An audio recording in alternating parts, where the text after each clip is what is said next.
صليت على إبراهيم وعلى آل إبراهيم إنك حميد مجيد اللهم بارك على محمد وعلى آل محمد كما باركت على إبراهيم وعلى آل إبراهيم إنك حميد مجيد সকল প্রশংসার মালিক কে? সকল ক্ষমতার উৎস কে?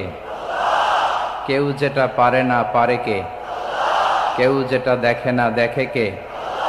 কেউ যেটা শোনে না শোনে কে? সে আল্লাহ তাআলার দরবারে আমরা শুকরগুজার হচ্ছি। সবাই পড়ে নিচ্ছি কালিমাতুশ শুকর, আলহামদুলিল্লাহ।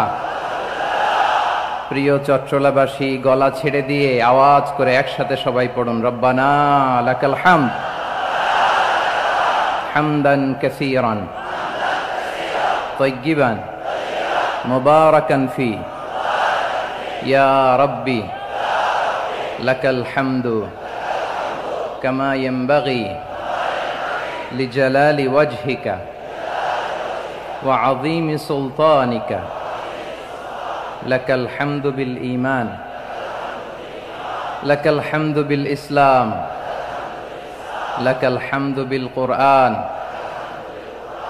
আল্লাহ রাব্বুল ইজ্জা ওয়াল জালালের দরবারে শুকরিয়া জ্ঞাপনের পাশাপাশি আমি আজকের এই ঐতিহাসিক চট্টগ্রামের প্যারেড ময়দানে আয়োজিত 5 দিন ব্যাপী তাফসিরুল কোরআন মাহফিলের যারা সম্মানিত আয়োজক বৃন্দ, ইসলামী সমাজ কল্যাণ পরিষদ চট্টগ্রামকে অন্তরের অন্তঃস্থল থেকে ধন্যবাদ এবং মোবারকবাদ জানাতে চাই, যারা দীর্ঘ কয়েক মাস ব্যাপী অনেক কষ্ট করে, অনেক ডিজাইন করে, অনেক প্ল্যান প্রোগ্রাম করে এরকম চমৎকার একটি কোরআনের বাগানকে সাজিয়েছে। আজকের এই প্রোগ্রামের সম্মানিত সভাপতি, প্রধান অতিথি, বিশেষ অতিথি, মঞ্চে উপবিষ্ট উলামায়ে কেরাম, কমিউনিটি লিডার্স, চট্টগ্রামের বিভিন্ন পর্যায়ের বিভিন্ন দলের সামাজিক, ধর্মীয়, রাজনৈতিক নেতৃবৃন্দ, ব্যবসায়ী ভাইয়েরা, চাকরিজীবী ভাইয়েরা, শ্রমজীবী ভাইয়েরা, ছাত্র ভাইয়েরা, পর্দার আড়ালে আমার মায়েরা এবং বোনেরা, সাংবাদিক বন্ধুরা, মিডিয়া কর্মী, ইউটিউবার্স, ভলান্টিয়ার্স, আপনাদের সবাইকে অন্তরের অন্তঃস্থল থেকে শুভেচ্ছা জানাই, মোবারকবাদ জানাই। আপনারা সবাই কেমন আছেন? সবাই ভালো আছেন? সুস্থ আছেন? দোয়া করি আল্লাহ তাআলা আপনাদের সবাইকে ভালো রাখুন, সুস্থ রাখুন, নিরাপদে রাখুন। আমরা সবাই পড়ি আমিন। সম্মানিত সুধী,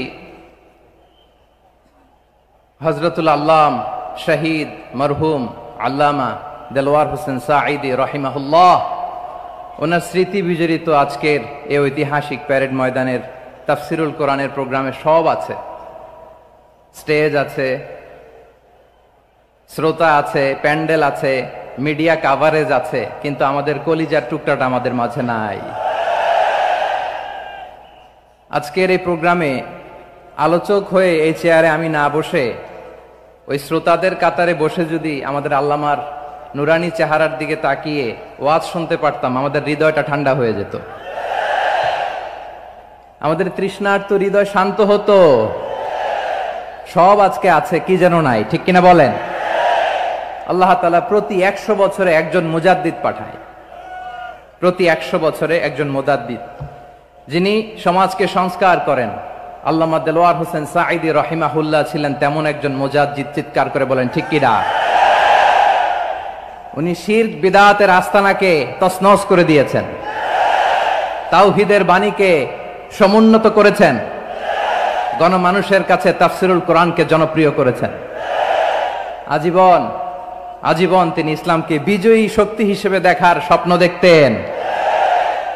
এত প্রাঞ্জল ভাষা, এত চমৎকার আধুনিক প্রেজেন্টেশন, গণমানুষের কাছে কোরআনের তাফসিরকে এভাবে জনপ্রিয় করে তোলার মতো ব্যক্তিত্ব আল্লামা সাঈদী ছাড়া দ্বিতীয় কেউ এই বাংলার ভূখণ্ডে নাই। এই যে তাফসিরুল কোরআন, এই যে টার্মিনোলজি, এই টার্মটাই উনি আসলে জনপ্রিয় করেছেন। আমরা আগে জানতাম না যে এভাবে তাফসির করা যায়, এভাবে scientific indications of the Holi কোরআনকে মানুষের কাছে পেশ করা যায়। এভাবে এত জীবন ঘনিষ্ঠ করে, এত ইন্টারেক্টিভ করে কোরআনের কথাগুলো মানুষের কাছে উপস্থাপন করা যায়। উনি অন্যায়ের বিরুদ্ধে সবসময় সোচ্চার ছিলেন, প্রতিবাদী কণ্ঠস্বর ছিলেন। ওনার আলোচনা শুনলে দেহের রক্ত টকবক করে ফুটতে থাকতো। আল্লাহু আকবার, আল্লাহু আকবার, আল্লাহু আকবার। He was a strong mouthpiece of Islamic revivalism. Islamic জাগরণের স্ট্রং মাউথপিস ছিলেন আল্লামা সাঈদী রাহিমাহুল্লাহ। অনেক দোয়া পেয়েছেন। আমরা পড়েছি, এমন জীবন তুমি করিবে গঠন, মরণে হাসিবে তুমি, কাঁদিবে ভুবন। গোটা বিশ্বকে তিনি কাঁদিয়েছেন। আল্লামা যখন ইন্তেকাল করলেন, আমি তখন মালয়েশিয়া থেকে যুক্তরাষ্ট্রে একটা কনফারেন্সে যোগ দিতে যাচ্ছি, কাতার এয়ারলাইন্সে। মালয়েশিয়া থেকে দোহাতে নামলাম। দোহায় যখন আমার ট্রানজিট, তখন শুনতে পেলাম যে আল্লামা বিদায় নিয়েছেন। সোশ্যাল মিডিয়ায় শুনে বিশ্বাস করতে পারলাম না। মুহূর্তের মধ্যেই মাসুদ সাইদি ভাইকে মেসেজ করলাম, উনি কোনো উত্তর দিতে পারলেন না।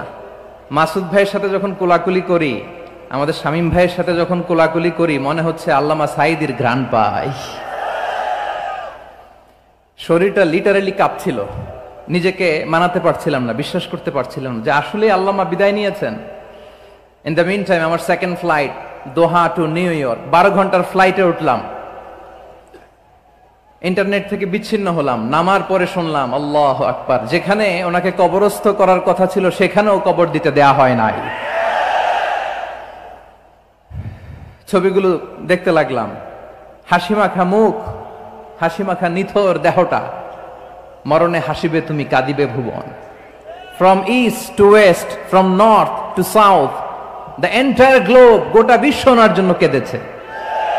গোটা বিশ্ব কেঁদেছে, কাবার গিলাফ ধরে ধরে মানুষ চিৎকার করেছে। এর চেয়ে শ্রেষ্ঠ মৃত্যুকার হতে পারে? আমাদের আল্লামার আর কি পাওয়ার ছিল বলেন? আর কি পাওয়ার ছিল? কুল্লু নাফসিন যায়িকাতুল মাউত, যারাই দুনিয়াতে আসবে তারা ইন্তেকাল করবে, এটা আমরা মেনে নেই। আমাদের জন্মের পর থেকে এরকম চমৎকার সময় আমরা পাই নাই। এটাই আসল সময়। আমরা ইন্টারিম গভর্নমেন্টের কাছে দাবি জানাই, উচ্চতর তদন্ত কমিটি করে এটা কি হত্যাকাণ্ড ছিল নাকি স্বাভাবিক মৃত্যু ছিল, এই রিপোর্ট গণমানুষের কাছে প্রচার করে জানাতে হবে। এই দাবির সাথে কি সবাই আপনারা একমত? কারা কারা একমত হাত তুলে দেখান।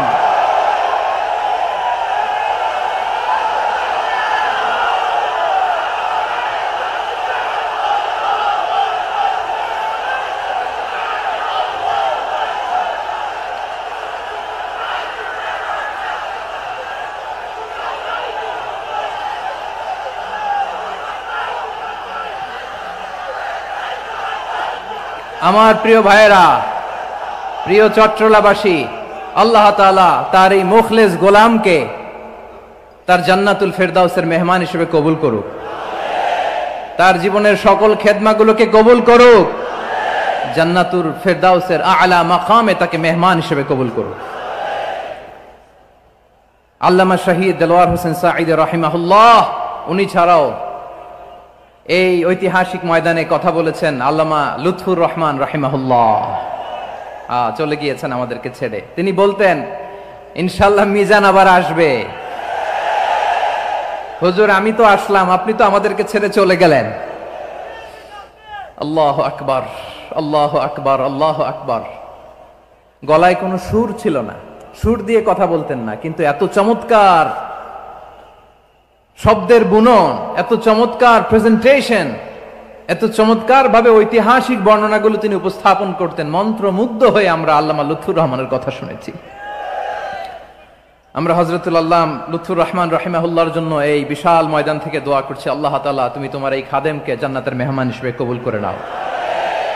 আরো অনেক আল্লামারা এখানে কথা বলেছেন, বিশেষ করে বাইতুল শরফের মরহুম পীর সাহেব হুজুর থেকে শুরু করে আরো যারা যারা তারকাতুল্য ওলামায়ে কেরাম এই চট্টগ্রামের ময়দানে কথা বলেছেন, আলো ছড়িয়েছেন। আমরা এই লক্ষ লক্ষ তাওহীদি জনতাকে নিয়ে তাদের জন্য দোয়া করছি, আল্লাহ তাআলা ওনাদের জীবনের সকল ভুল ত্রুটি ক্ষমা করে দিয়ে তাদেরকে জান্নাতুল ফেরদাউসের মেহমান বানিয়ে নিক। আমরা এই ঐতিহাসিক প্যারেড ময়দানের প্রোগ্রাম থেকে স্মরণ করতে চাই 24-এর ছাত্র নাগরিক অভ্যুত্থানে আমার যে সমস্ত ছাত্র নাগরিক ভাইয়েরা দেহের তাজা রক্ত বিলি দিয়ে নতুন বাংলাদেশ আমাদেরকে উপহার দিয়েছে। বিশেষ করে আপনাদের এই চট্টগ্রামের শহীদ ফাইসাল, শহীদ ওয়াসিম সহ সকল শহীদকে আল্লাহ তাআলা কবুল করুক, আমরা সবাই পড়ি আমিন। প্রিয় ভাইয়েরা, আমি নগণ্য একজন কোরআনের ছাত্র, এত বিশাল মঞ্চে এত বড় প্ল্যাটফর্মে কথা বলা আমার জন্য সাজে না। তারপরও আমাদের মুরব্বীরা আমাদের ডানে বায়ে বসে আছেন, ওনাদের আদেশ ক্রমে, ওনাদের অনুমতি ক্রমে কিছু কথা আজকের এই ঐতিহাসিক প্রোগ্রামে আপনাদের সামনে উপস্থাপন করার চেষ্টা করব। ওমা তৌফিকি ইল্লা বিল্লাহ। প্রিয় ভাইয়েরা, 5 দিন ব্যাপী এই তাফসিরুল কোরআনের প্রোগ্রামে অনেক ওলামা হযরত কথা বলেছেন।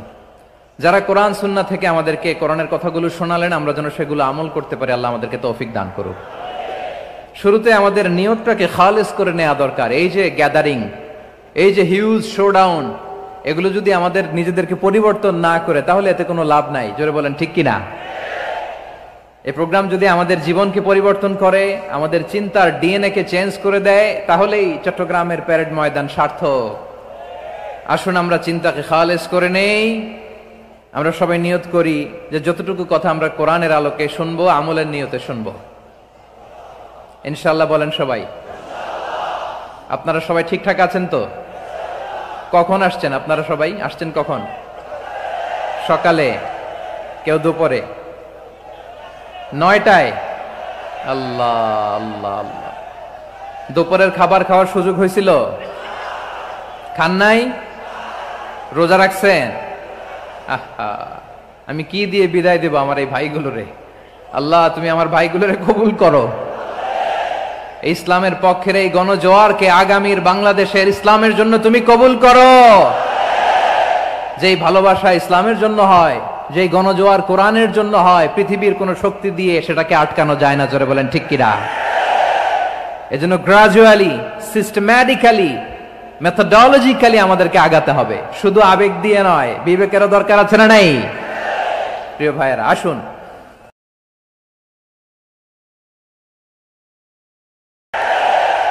এজন্য গ্রাজুয়ালি, সিস্টেম্যাটিক্যালি, মেথোডোলজিক্যালি আমাদেরকে আগাতে হবে, শুধু আবেগ দিয়ে নয়। বিবেকেরও দরকার আছে না নাই? প্রিয় ভাইয়েরা, আসুন আমাদের কথা অনেক আমরা উপস্থাপন করবার চেষ্টা করব ইনশাআল্লাহ। আমার খুতবার শুরুতেই আপনারা মোটামুটি আন্দাজ করে ফেলেছেন যে আমি কি নিয়ে আলোচনা করব, কারণ যে আয়াতটি আমি তেলাওয়াত করেছি এই আয়াতটি প্রায়শই এই ভূখণ্ডে, এই বাংলাদেশে জুমার দিনে খতিব সাহেবরা দ্বিতীয় খুতবার শেষের দিকে পড়ে না? কি কমন পড়ছে? ইন্নাল্লাহা ইয়া'মুরু বিল আদলি ওয়াল ইহসান ওয়া ইতা'i যিল কুরবা ওয়া ইয়ানহা আনিল ফাহশাই ওয়াল মুনকারি ওয়াল বাগি ইয়া'iদুকুম লাআল্লাকুম তাযাক্কারুন। মুখস্থ আছে না সবার? আসুন আমরা এই আয়াতের সরল অর্থ, এর মর্মবাণী, এর সংক্ষিপ্ত তাফসীর সবাই মিলে আজকের এই প্রোগ্রাম থেকে উদ্ধার করার চেষ্টা করি। আপনারা মনোযোগী আছেন তো? ইনশাআল্লাহ। এই আয়াতটা অনেক কম্প্রিহেন্সিভ একটা আয়াত। সাইয়েদনা আব্দুল্লাহ ইবনে মাসউদ রাদিয়াল্লাহু তাআলা আনহু উনি বলেছেন, ইন্নাহা মিন আজমাই আয়াতিল কুরআন। এটা কোরআনের সবচেয়ে জামে মানে আয়াত। যদিও ছোট্ট আয়াত, অল্প কিছু কথামালা, কিন্তু তিনি বলতেন এটা কোরআনের সবচাইতে জামে মানে সবচেয়ে কম্প্রিহেন্সিভ একটা আয়াত, যেখানে কথা কম, শব্দ কম, কিন্তু এটার দোতনা, এটার আবেদন, এটার মিনিং অনেক বেশি। সুবহানাল্লাহ। এই আয়াতে আল্লাহ তাআলা বেসিক্যালি আমাদেরকে 3টা বিষয়ে আদেশ করেছেন আর 3টা বিষয়ে বারণ করেছেন, মানে নিষেধ করেছেন। আওয়াজ করে বলুন, আদেশ করেছেন কয়টা? প্রিয় চট্টলার ভাইয়েরা, আমার মতো এই যে 3 আঙ্গুল উঁচু করে বলেন, আদেশ করেছেন কয়টা? আবার নিষেধও কয়টা? মানবো তো আমরা ইনশাআল্লাহ? বলেন সবাই। 3 do's and 3 don'ts, do's and don'ts। 3টা আদেশ, 3টা নিষেধ। এই 3টা আদেশ আর 3টা নিষেধের ভেতরে আল্লাহ তাআলা গোটা ইসলামী শরিয়ার মূল নির্যাসকে ঢুকিয়ে দিয়েছেন। সুবহানাল্লাহ। এই ছোট্ট একটা আয়াতে গোটা ইসলামী শরিয়ার, the gist, the cream of the creams, গোটা ইসলামী শরিয়ার মূল নির্যাসকে আল্লাহ ঢুকিয়ে দিয়েছেন। 3টা আদেশ আর 3টা নিষেধ। আসুন আমরা সরাসরি কোরআন থেকে শুনি, সবাই পড়ুন। আউযু বিল্লাহি মিনাশ শাইতানির রাজীম। বিসমিল্লাহির রহমানির রহিম ইন্নাল্লাহা ইয়া'মুরু বিল আদলি ওয়াল ইহসানি ওয়া ইতা'i যিল কুরবা وينهى عن الفحشاء والمنكر والبغي يعظكم لعلكم تذكرون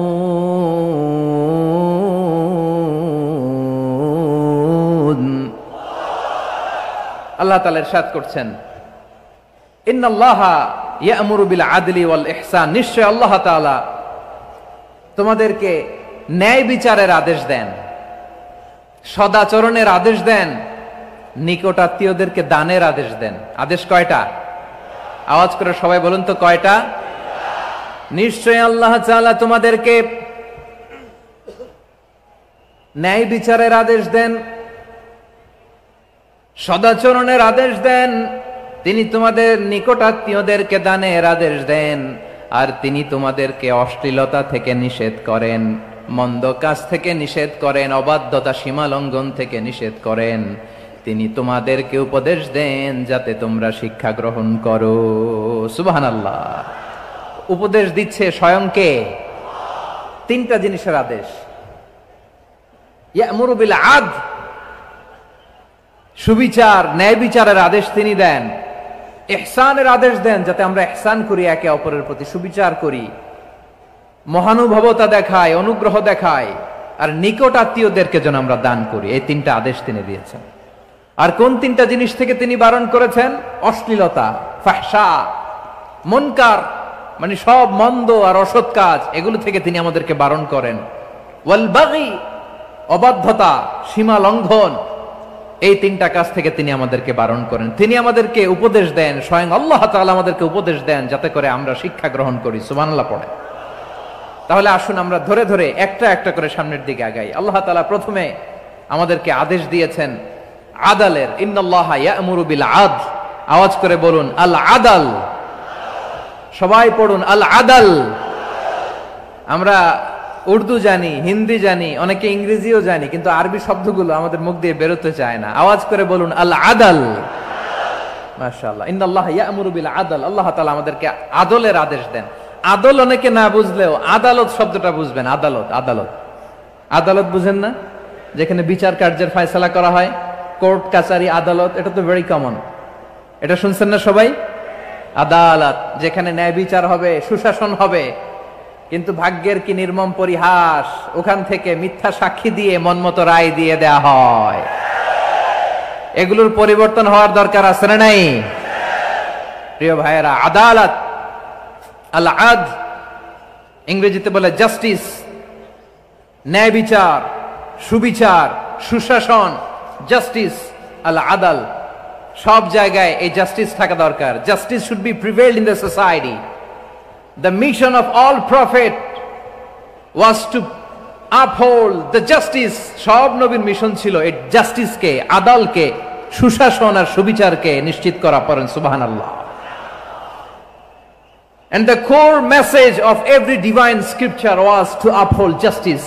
পৃথিবীর সব আসমানি কিতাবের মূল শিক্ষা ছিল এই জাস্টিসকে সমাজে এনশিওর করা, সুবিচার, সুশাসনকে এনশিওর করা। তাহলে প্রিয় ভাইরা, আমরা বুঝতে পারলাম আল আদল শব্দের মানে হচ্ছে ইনসাফ বা সুবিচার বা ন্যায় বিচার। এটা হচ্ছে একটা general meaning, very general meaning. আপনি যদি ইন ডেপথ বুঝতে চান, আরো ভেতরে যান, তাহলে আদল মানে হচ্ছে সমন্বয়, আদল মানে হচ্ছে ভারসাম্য, ব্যালেন্স। আদল মানে হচ্ছে মধ্যম পন্থা। সুবহানাল্লাহ পড়েন। কারণ সব সময় সমান সমান হইলেই সুবিচার হয় না। কথা কি বুঝতেছেন? ইসলামের দ্য কনসেপ্ট অফ আদল, এটা এমন আদল, এটা সব সময় সমান সমান নয়। যখন সমান সমান দেয়া দরকার, ইসলাম সমান সমান দেয়। যখন ব্যালেন্স করা দরকার, চেক এন্ড ব্যালেন্স, সমন্বয়, ভারসাম্য করা দরকার, তখন ইসলাম ভারসাম্য করে দেয়। এটার নাম আদল। সুবহানাল্লাহ। সহজ করে আপনাদেরকে বুঝাই। যেমন ধরুন, একটা পরিবারের 3 জন সদস্য, স্বামী, স্ত্রী আর সন্তান, তাদের সকালবেলার ব্রেকফাস্টে স্বামীর সকালের নাস্তায় স্বামীর 3টা রুটি লাগে, স্ত্রীর 2টা লাগে, আর সন্তানের 1টা রুটি লাগে।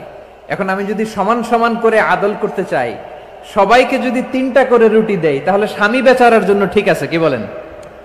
কথা কি বুঝতেছেন না কষ্ট হয়ে যাচ্ছে? যদি সমান সমানের নিয়মে আগাই, তাহলে 3টা করে যদি রুটি দেই স্বামীর জন্য ওকে, কিন্তু স্ত্রীর জন্য 1টা বেশি হয়ে যায়। আর সন্তানের জন্য কয়টা বেশি হয়? আচ্ছা, এই তো বুঝতেছেন, মাশাআল্লাহ। আচ্ছা, 2টা করে যদি সবাই রে দেয় সমান সমান নীতিতে, তাহলে স্ত্রীর জন্য, স্ত্রী বেচারির জন্য ঠিক আছে, কিন্তু স্বামীর কয়টা কম পড়ে? আর সন্তানের বেশি হয়ে যায় কয়টা? স্বামীর কম পড়ে কয়টা? 2টা। কথা কি বুঝতেছেন?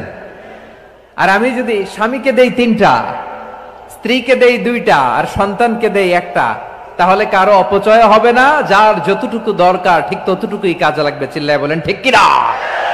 এটাই হচ্ছে ইসলামের আদল, যেখানে যার যতটুকু দরকার তাকে সেখানে ঠিক ততটুকু দিয়ে দেওয়ার নামই হচ্ছে আদল। চিল্লায় পড়েন আল্লাহু আকবার।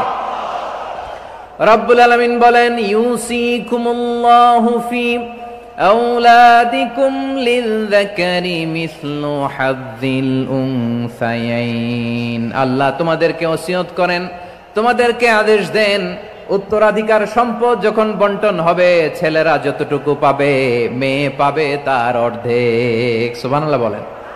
দেখেন, ছেলে যদ্দূর, মেয়ে অর্ধেক, ছেলে ডবল পাবে। আপাত দৃষ্টিতে মনে হয় এখানে অবিচার হয়েছে, কিন্তু আসলে কি অবিচার হয়েছে? আপনি বিয়ের ক্ষেত্রে যান, ওইখানে আবার ছেলে মোহরানা দেয়, মেয়ে সেখানে মোহরানা পায়। তাহলে চেক এন্ড ব্যালেন্স, ভারসাম্য, ব্যালেন্স, মধ্যম পন্থা এখানে আছে না নাই? এটাই হচ্ছে ইসলামের আদল। আল্লাহ তাআলা এই আদলের আদেশ দিয়েছেন, সুবিচার, ন্যায় বিচার, সুশাসন এবং ভারসাম্যের আদেশ দিয়েছেন। প্রিয় ভাইয়েরা, একটি শান্তিময় সমাজ, একটা সমৃদ্ধ সমাজ, একটা মানবিক সমাজ যদি আমরা পেতে চাই, এই আয়াতের মধ্যে যতগুলো পয়েন্ট আছে সবগুলোর বাস্তবায়ন লাগবে। কথা বুঝতে পেরেছেন? বলেন, আওয়াজ করে বলেন, আমরা একটা শান্তির সমাজ চাই কি চাই না? আমরা একটা সমৃদ্ধ বাংলাদেশ চাই কি চাই না? আমরা একটা মানবিক বাংলাদেশ চাই কি চাই না? এই আয়াতে আল্লাহ তাআলা একটা মানবিক সমাজের রূপরেখা টেনেছেন। তার প্রথম কথা হচ্ছে, ইন্নাল্লাহা ইয়ামুরু বিল আদল। আল্লাহ তাআলা তোমাদেরকে আদলের নির্দেশনা দেয়, সুবিচার, সুশাসনের নির্দেশনা দেয়। যে সমাজে আদল থাকে না, সেই সমাজে জুলুম মানুষের ঘাড়ে চেপে বসে। আদলের বিপরীত হচ্ছে জুলুম। আদলের বিপরীত কি? জুলুম বা জাওর, অত্যাচার, অবিচার, বৈষম্য। এই যে বৈষম্য বিরোধী ছাত্র আন্দোলন কেমন পড়ছে? এই যে একজন সমন্বয়ক তো দেখা করলো আমার সাথে। জুলুম মানে হচ্ছে বৈষম্য। বৈষম্যের স্থান ইসলামে নাই, অবিচারের স্থান ইসলামে নাই, জুলুমের স্থান ইসলামে নাই। আল্লাহ তাআলা বলেন যে আমি জুলুমকে নিজের জন্য হারাম করেছি এবং তোমাদের জন্য হারাম করেছি। বিশ্বনবী ফরমান, আল্লাহ তাআলা বলেন হাদিসে কুদসিতে, ইয়া ইবাদি ইন্নী হারামতুয যুলমা আলা নাফসি ওয়া জাআলতুহু বাইনাকুম মুহাররামান ফালা তাযালামু। আমার গোলামেরা শোনো, নিশ্চয় আমি আল্লাহ তাআলা জুলুমকে আমি আমার উপরে হারাম করেছি, অনুরূপভাবে জুলুম করাকে তোমাদের উপরেও হারাম করেছি। ফলে ফালা তাযালামু, তোমরা একে অপরের সাথে জুলুম করো না। নির্দেশনাটা কার? খবরদার, জুলুমের সাথে আমাদের কোনো সম্পর্ক নাই। আল্লাহ তাআলা আদলের আদেশ দিয়েছেন, আদালতের আদেশ দিয়েছেন, সুশাসনের, ন্যায় বিচারের আদেশ দিয়েছেন। ইন্নাল্লাহা ইয়ামুরু বিল আদল, আমাদেরকে আদল প্রতিষ্ঠা করতে হবে। জুলুমের সাথে ইসলামের কোনো সম্পর্ক নাই। আল্লাহ তাআলা জালিমদের জন্য কঠিন শাস্তি প্রস্তুত করে রেখেছেন। যারা এই আদলকে ভুলুণ্ঠিত করে জুলুমের রাস্তায় হাঁটতে চায়, তাদের প্রাপ্য কিয়ামতের ময়দানে বুঝিয়ে দিবে কে? আল্লাহ তাআলা তাদের প্রাপ্যকে বুঝিয়ে দিবেন। এজন্য বিশ্বনবী বলে, খবরদার, তোমরা ইনসাফ করবে, আদল করবে, জুলুম করবে না। আয-যুলমু যুলুমাতুন ইয়াউমাল কিয়ামা, জুলুম কিয়ামতের দিন অন্ধকার হয়ে জালিমের ঘাড়ে চেপে বসবে। আবার বিশ্বনবী বলতেন, ইত্তাকি দাওয়াতাল মাজলুম, খবরদার, তোমরা মজলুমের কান্নাকে ভয় করো।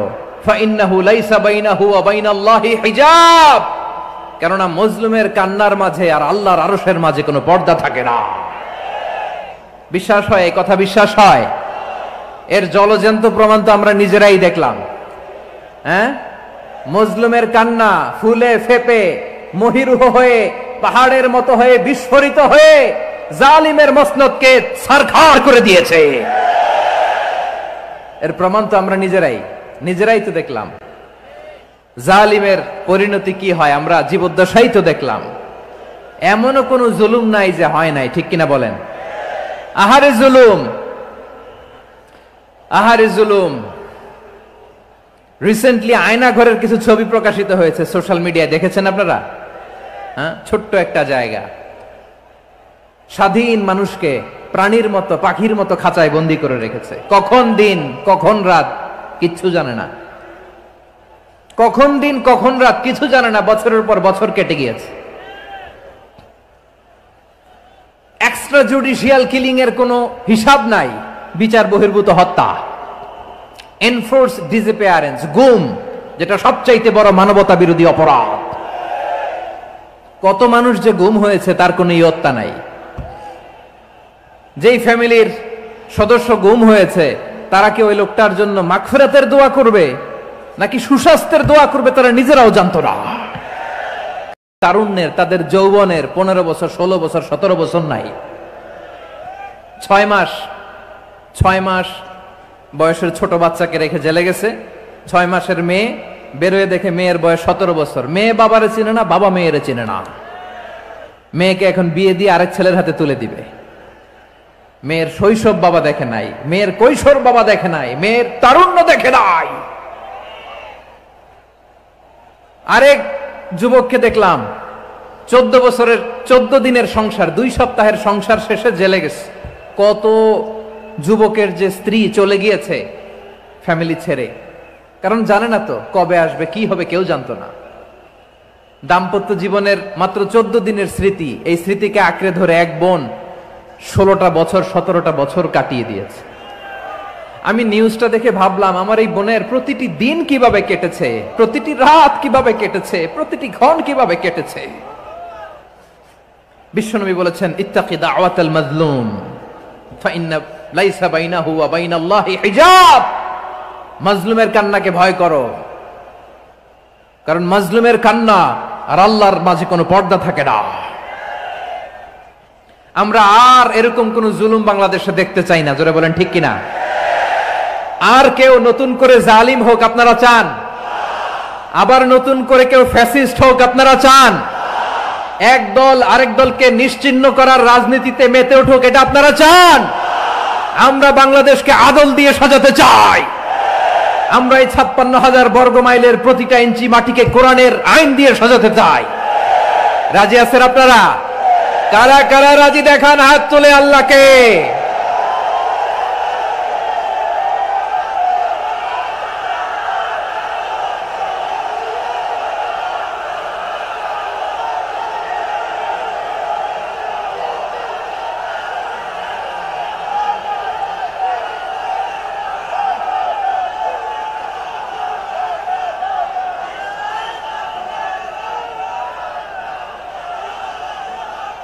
বসুন আমার প্রিয় বীর চট্টলার তৌহিদি মুসলমান, আমরা আর নতুন করে কেউ জালিম হোক এটা চাই না।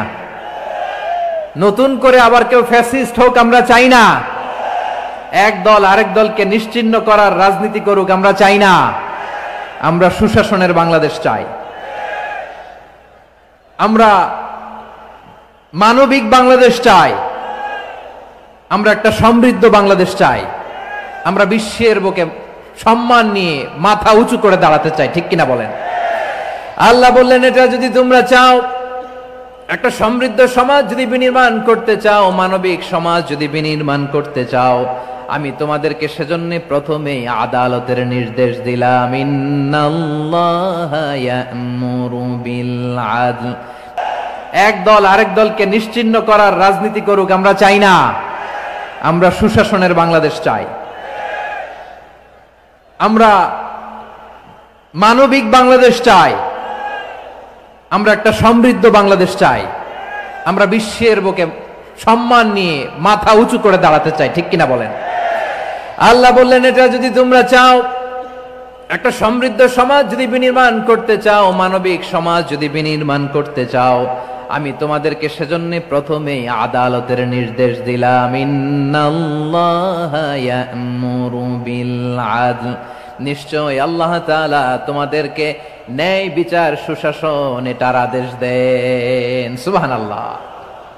আদাল, ন্যায় বিচারের আদেশ আল্লাহ তাআলা কোরআনের বিভিন্ন আয়াতে দিয়েছেন। আল্লাহ তাআলা বলছেন, ইন্নাল্লাহা يأمركم أن تؤدوا الأمانات إلى أهلها وإذا حكمتم بين الناس أن تحكموا بالعدل إن الله نعم ما يعظكم به إن الله كان سميعا بصيرا।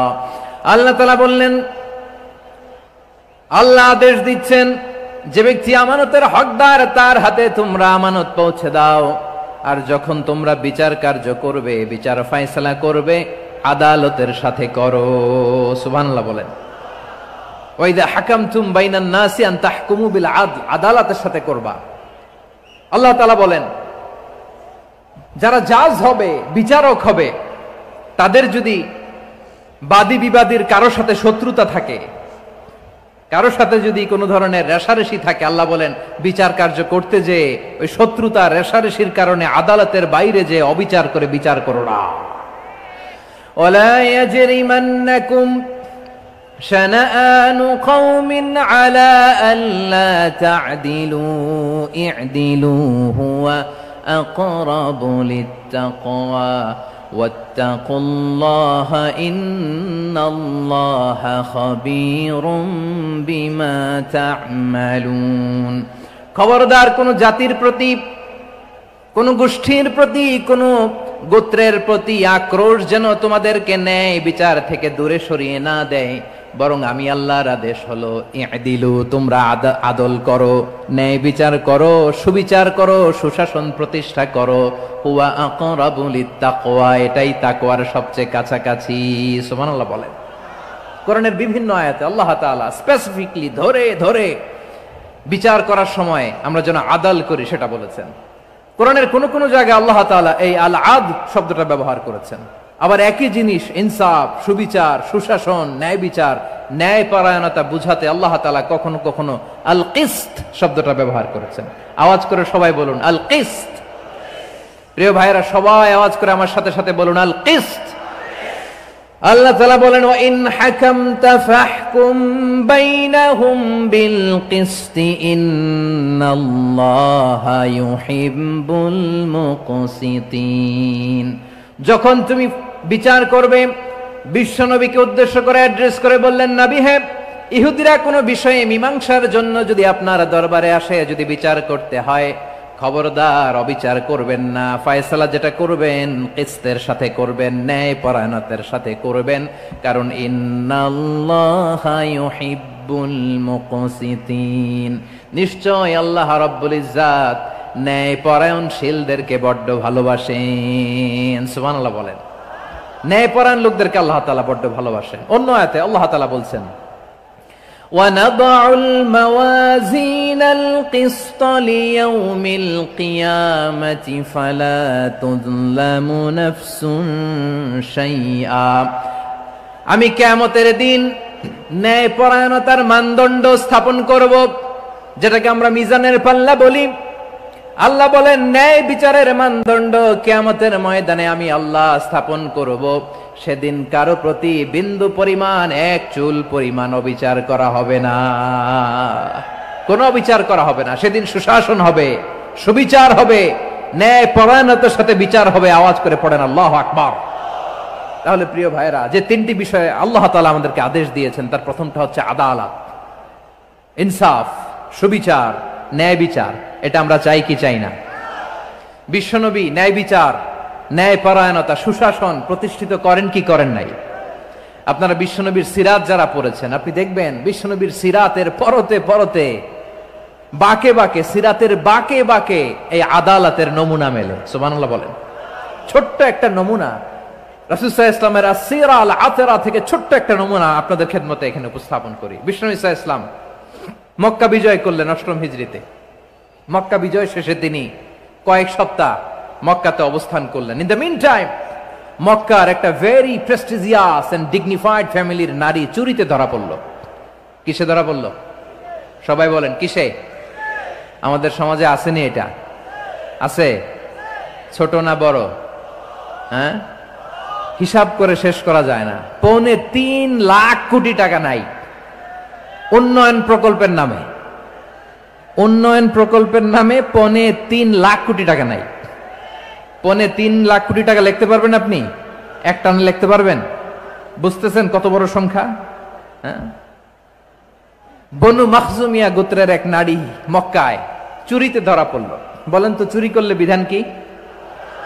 কি কাটতে হবে? চুরির বিধান হলো হাত কেটে দাও, তাও সেটা গোপনে নয়, প্রকাশ্যে জনসম্মুখে হাত কেটে দাও। বনু মাখজুমিয়া গোত্রের নারী যখন চুরিতে ধরা পড়লো, সাহাবারা চিন্তায় পড়ে গেলেন।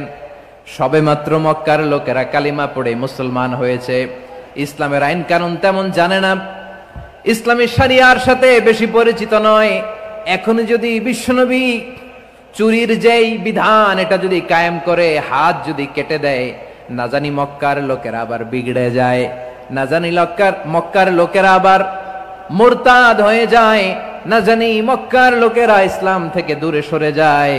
চলো চলো, সাহাবীরা মিলে পরামর্শ করলেন, চলো বিশ্বনবীর কাছে যে বলি, ও নবী, শুধু কেবলমাত্র একমাত্র এই নারীর জন্য চুরির হাত কাটার বিধানটা আপনি একটু থামিয়ে দেন। চুরির হাত কাটার যে বিধান এইখানে একটু রহিত করে দেন, বাকিগুলা কইরেন মদিনাতে যে চলবে, কিন্তু মক্কায় এবারের জন্য মাফ করে দেন। কিন্তু কে বলবে? এই যে পরামর্শ, সাজেশন, এটা কে দিবে বিশ্বনবীর কাছে? সাহাবারা চিন্তায় পড়ে গেলেন। আল্লাহর নবীর সামনে দাঁড়িয়ে আল্লাহর দেয়া হুদুদ, আল্লাহর দেয়া বিধান থামিয়ে দেওয়া, মাফ করে দেওয়া, এই কথা বিশ্বনবীর সামনে বলার সাহস তো কেউ রাখে না। কেউ কেউ বলল, বিশ্বনবীর পালক পুত্র যায়েদ বিন হারেসার সন্তান উসামারে বিশ্বনবী নাতির মতো আদর করে, বড্ড বেশি ভালোবাসে উসামারে। এজন্য সাহাবারা উসামাকে বলতো হিব্বু রাসূলিল্লাহ, বিশ্বনবীর ভালোবাসা। কি বলতো? সাহাবীরা বললেন, বিশ্বনবীর ভালোবাসা হিব্বু রাসূলিল্লাহ, উসামারে পাঠাও। উসামারে বিশ্বনবী নাতির মতো স্নেহ করে, মায়া করে, ভালোবাসে। আমরা পারবো না, উসামা পারবে।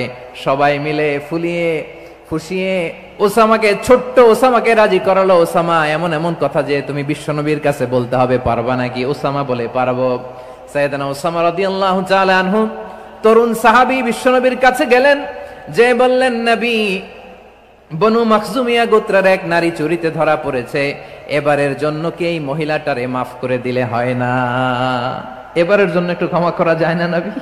বিশ্বনবী বলেন, আতাশফাউ ফি হাদ্দিম মিন হুদুদিল্লাহ, তোমার এত বড় সাহস উসামা, তুমি আল্লাহর হাত, আল্লাহর দেয়া বিধান, এটার ব্যাপারে সুপারিশ করতে এসেছো? তোমরা কি জানো তোমাদের আগে যত কওম, যত গোত্র, যত জনপদ ধ্বংস হয়েছে তার কারণ ছিল তাদের মধ্যে গরিবরা অন্যায় করলে তারা বিচার করত, আর ধনীরা অন্যায় করলে তারা মাফ করে দিত। খবরদার! ওয়া আইমুল্লাহ লাউ আন্না ফাতিমাতা বিনতি মুহাম্মাদিন সারাকাত লাকাতা মুহাম্মাদুন ইয়াদাহা। বিশ্বনবী বললেন, ওরে ওসামা, বানু মাখজুমিয়ার ওই প্রেস্টিজিয়াস এন্ড ডিগনিফাইড ফ্যামিলির মেয়ে তো দূর কি বাত, অনেক দূরের কথা। জেনে রেখো ওসামা, আমার কলিজার টুকরা, নয়নের পুটুলি ফাতেমাও যদি মক্কার জমিনে আজকে এই চুরির দায়ে ধরা পড়তো, আমি বিশ্বনবী মুহাম্মাদুর রাসূলুল্লাহ ধরে ফাতেমার ডান হাতটা কেটে দিতে এক বিলম্ব দেরি করতাম না। ইন্নাল্লাহা ইয়া'মুরু বিল আদল, আমাদেরকে জাস্টিস শিখায়। পশ্চিমারা আমাদেরকে ইনসাফ শিখায়, আমাদেরকে সুশাসন শিখায়। আর ইনসাফ, সুশাসন, ন্যায় বিচার, সুবিচার, জাস্টিস কারে বলে বিশ্বনবীর বায়োগ্রাফি থেকে জেনে নাও।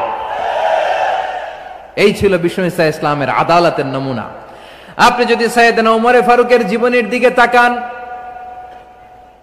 এমন কঠোর এমন বীর সেনানী ছিলেন। সাইয়েদনা ওমরে ফারুক যদি রাস্তার এই মাথা দিয়ে হাঁটা শুরু করতেন, শয়তান ওমরে ফারুককে দেখলে ওই রাস্তা রেখে দিয়ে অন্য রাস্তা দিয়ে হাঁটতো।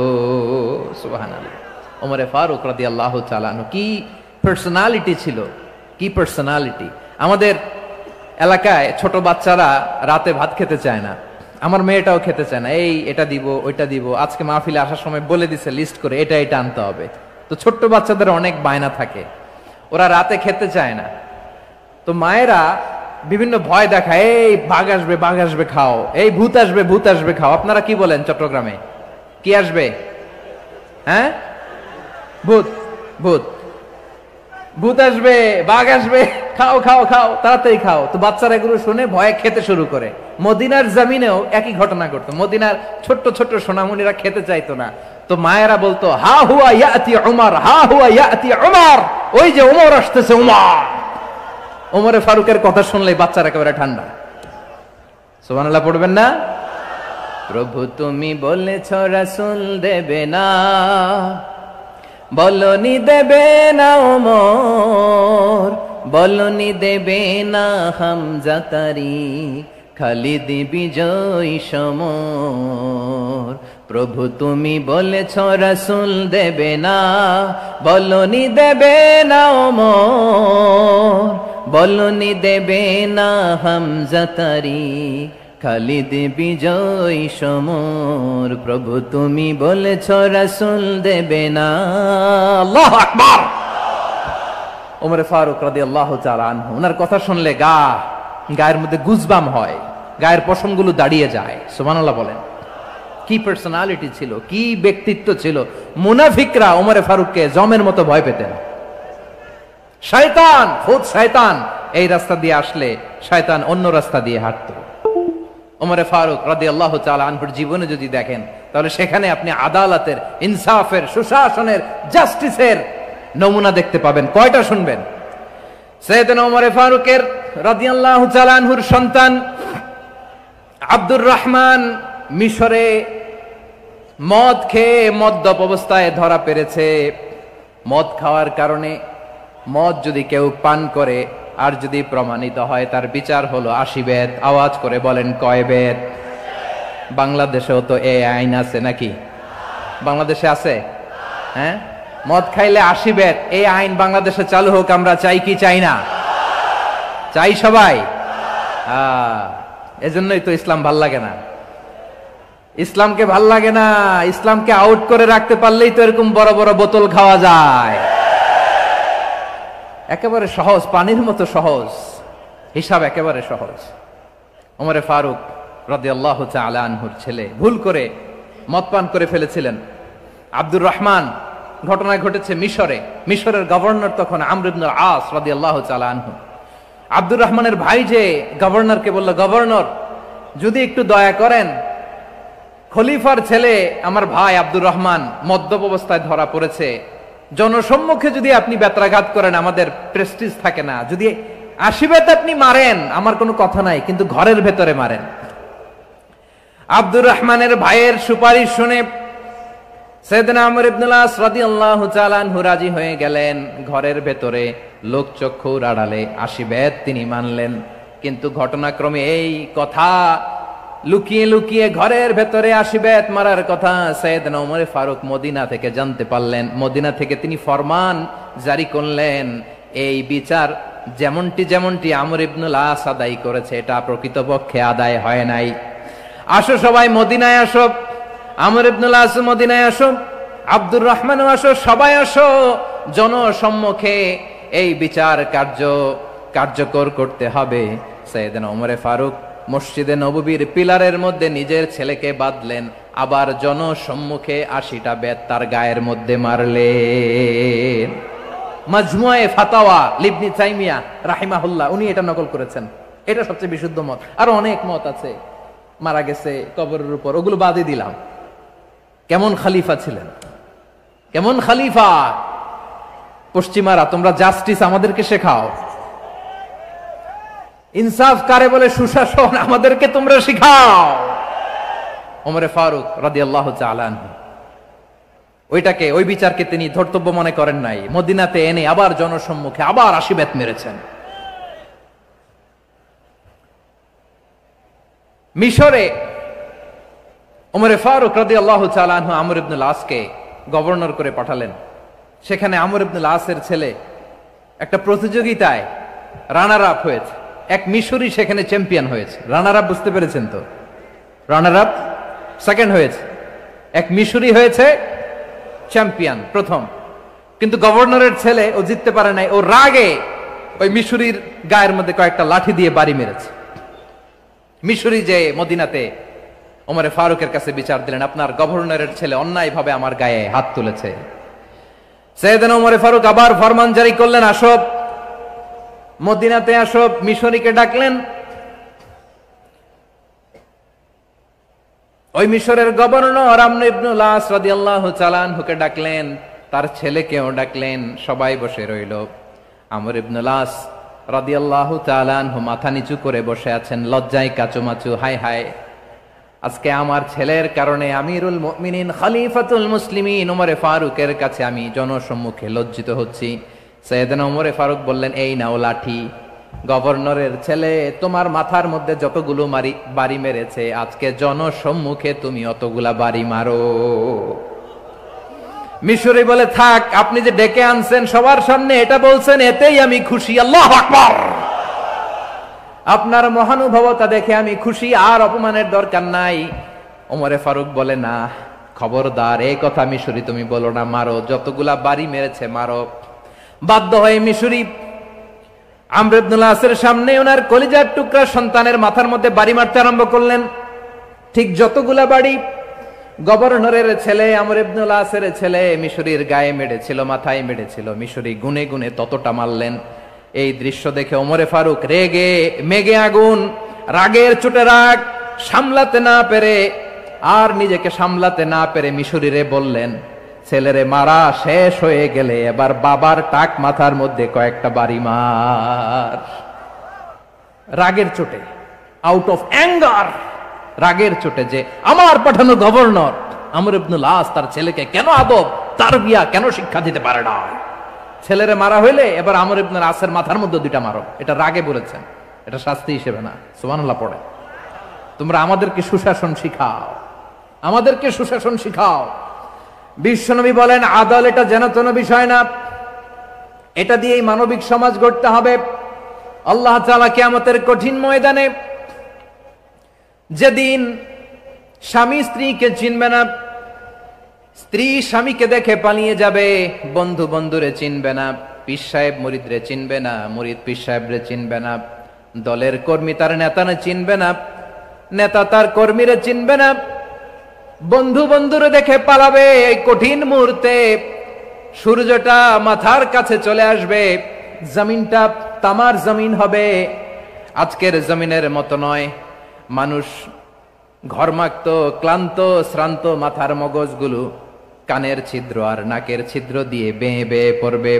বিশ্বনবী ফরমান, কিয়ামতের ওই কঠিন ময়দানে 7 শ্রেণীর ব্যক্তিকে রব্বুল আলামিন তার আরশের নিচে ছায়া দিবেন।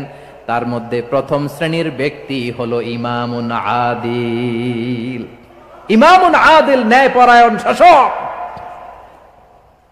যে ইনসাফের সাথে বিচার করে, যে জাস্টিস সমাজে সার্ভ করে, যে সুশাসন নিশ্চিত করে, ওই ইমামুন আদিল। আদিল শব্দটা বুঝছেন না? ইন্নাল্লাহা ইয়া'মুরু বিল আদল, পাইছেন? আদিল। 7 শ্রেণীর ব্যক্তিকে আল্লাহ তাআলা সুশীতল আরশের নিচে ছায়া দিবেন, যেদিন তার দেয়া ছায়া ছাড়া কোনো ছায়া থাকবে না। এর প্রথম হচ্ছে ইমামুন আদিল, ন্যায়পরায়ণ শাসক। চিল্লায় বলেন সুবহানাল্লাহ। আবার বিশ্বনবী বললেন, ইন্নাল মুকসিতিনা ইনদাল্লাহি আলা মানাবির মিন নূর আন ইয়ামিনির রহমান। কিয়ামতের দিন যারা ন্যায়পরায়ণ হিসেবে আল্লাহর সামনে দাঁড়াবে, কিয়ামতের দিন রব্বুল আলামিন তার আরশের ডান দিকে ওই ন্যায়পরায়ণ লোকদের জন্য আরশের ডান দিকে একটা নূরের মিম্বারে তাদেরকে বসার সুযোগ করে দিবে। আল্লাহর আরশের ডান দিকে ন্যায়পরায়ণ লোকদের জন্য আল্লাহ তাআলা নূরের মিম্বার বানাবে। 4টেখানে কথা মনে করেছেন? আল আদাল, জাস্টিস। ইন্নাল্লাহা ইয়া'মুরু বিল আদল। আল্লাহ তাআলা এই আদালতের নির্দেশনা দেয়। সুবিচার, সুশাসন। প্রিয় ভাইয়েরা, এটা আমরা বাংলাদেশে চাই কি চাই না? এই যে অরাজকতা, এই যে অন্যায়, এই যে জুলুম, এই যে ইনকনসিস্টেন্সি, সমাজের অসঙ্গতি, এর প্রধান কারণ জাস্টিস নাই, সুবিচার নাই, সুশাসন নাই। শেষবারের মতো আওয়াজ করে বলেন তো, আমরা বাংলাদেশে আদল চাই কি চাই না? তাহলে প্রথম নির্দেশনা শেষ। আল্লাহ তাআলা তোমাদেরকে আদলের আদেশ দেন। এরপরে আল্লাহ বললেন, আমি তোমাদেরকে ইহসানের আদেশ দেই। ইন্নাল্লাহা ইয়া'মুরু বিল আদলি ওয়াল ইহসান। আমি তোমাদেরকে যেমনি আদলের নির্দেশনা দেই, তেমনি ভাবে তোমাদেরকে ইহসানের নির্দেশনা দেই। ইহসান, আওয়াজ করে সবাই বলেন তো ইহসান। সবাই বলেননি, সবাই বললে এতটুকু আওয়াজ হবে আমি বিশ্বাস করি না। আওয়াজ করে বলুন আল ইহসান। ইহসান মানে কারো প্রতি সফট হার্টেড হওয়া, মহানুভব হওয়া, অনুগ্রহ পরায়ণ হওয়া, অনুগ্রহশীল হওয়া, একে অপরের প্রতি দয়াদ্র হওয়া।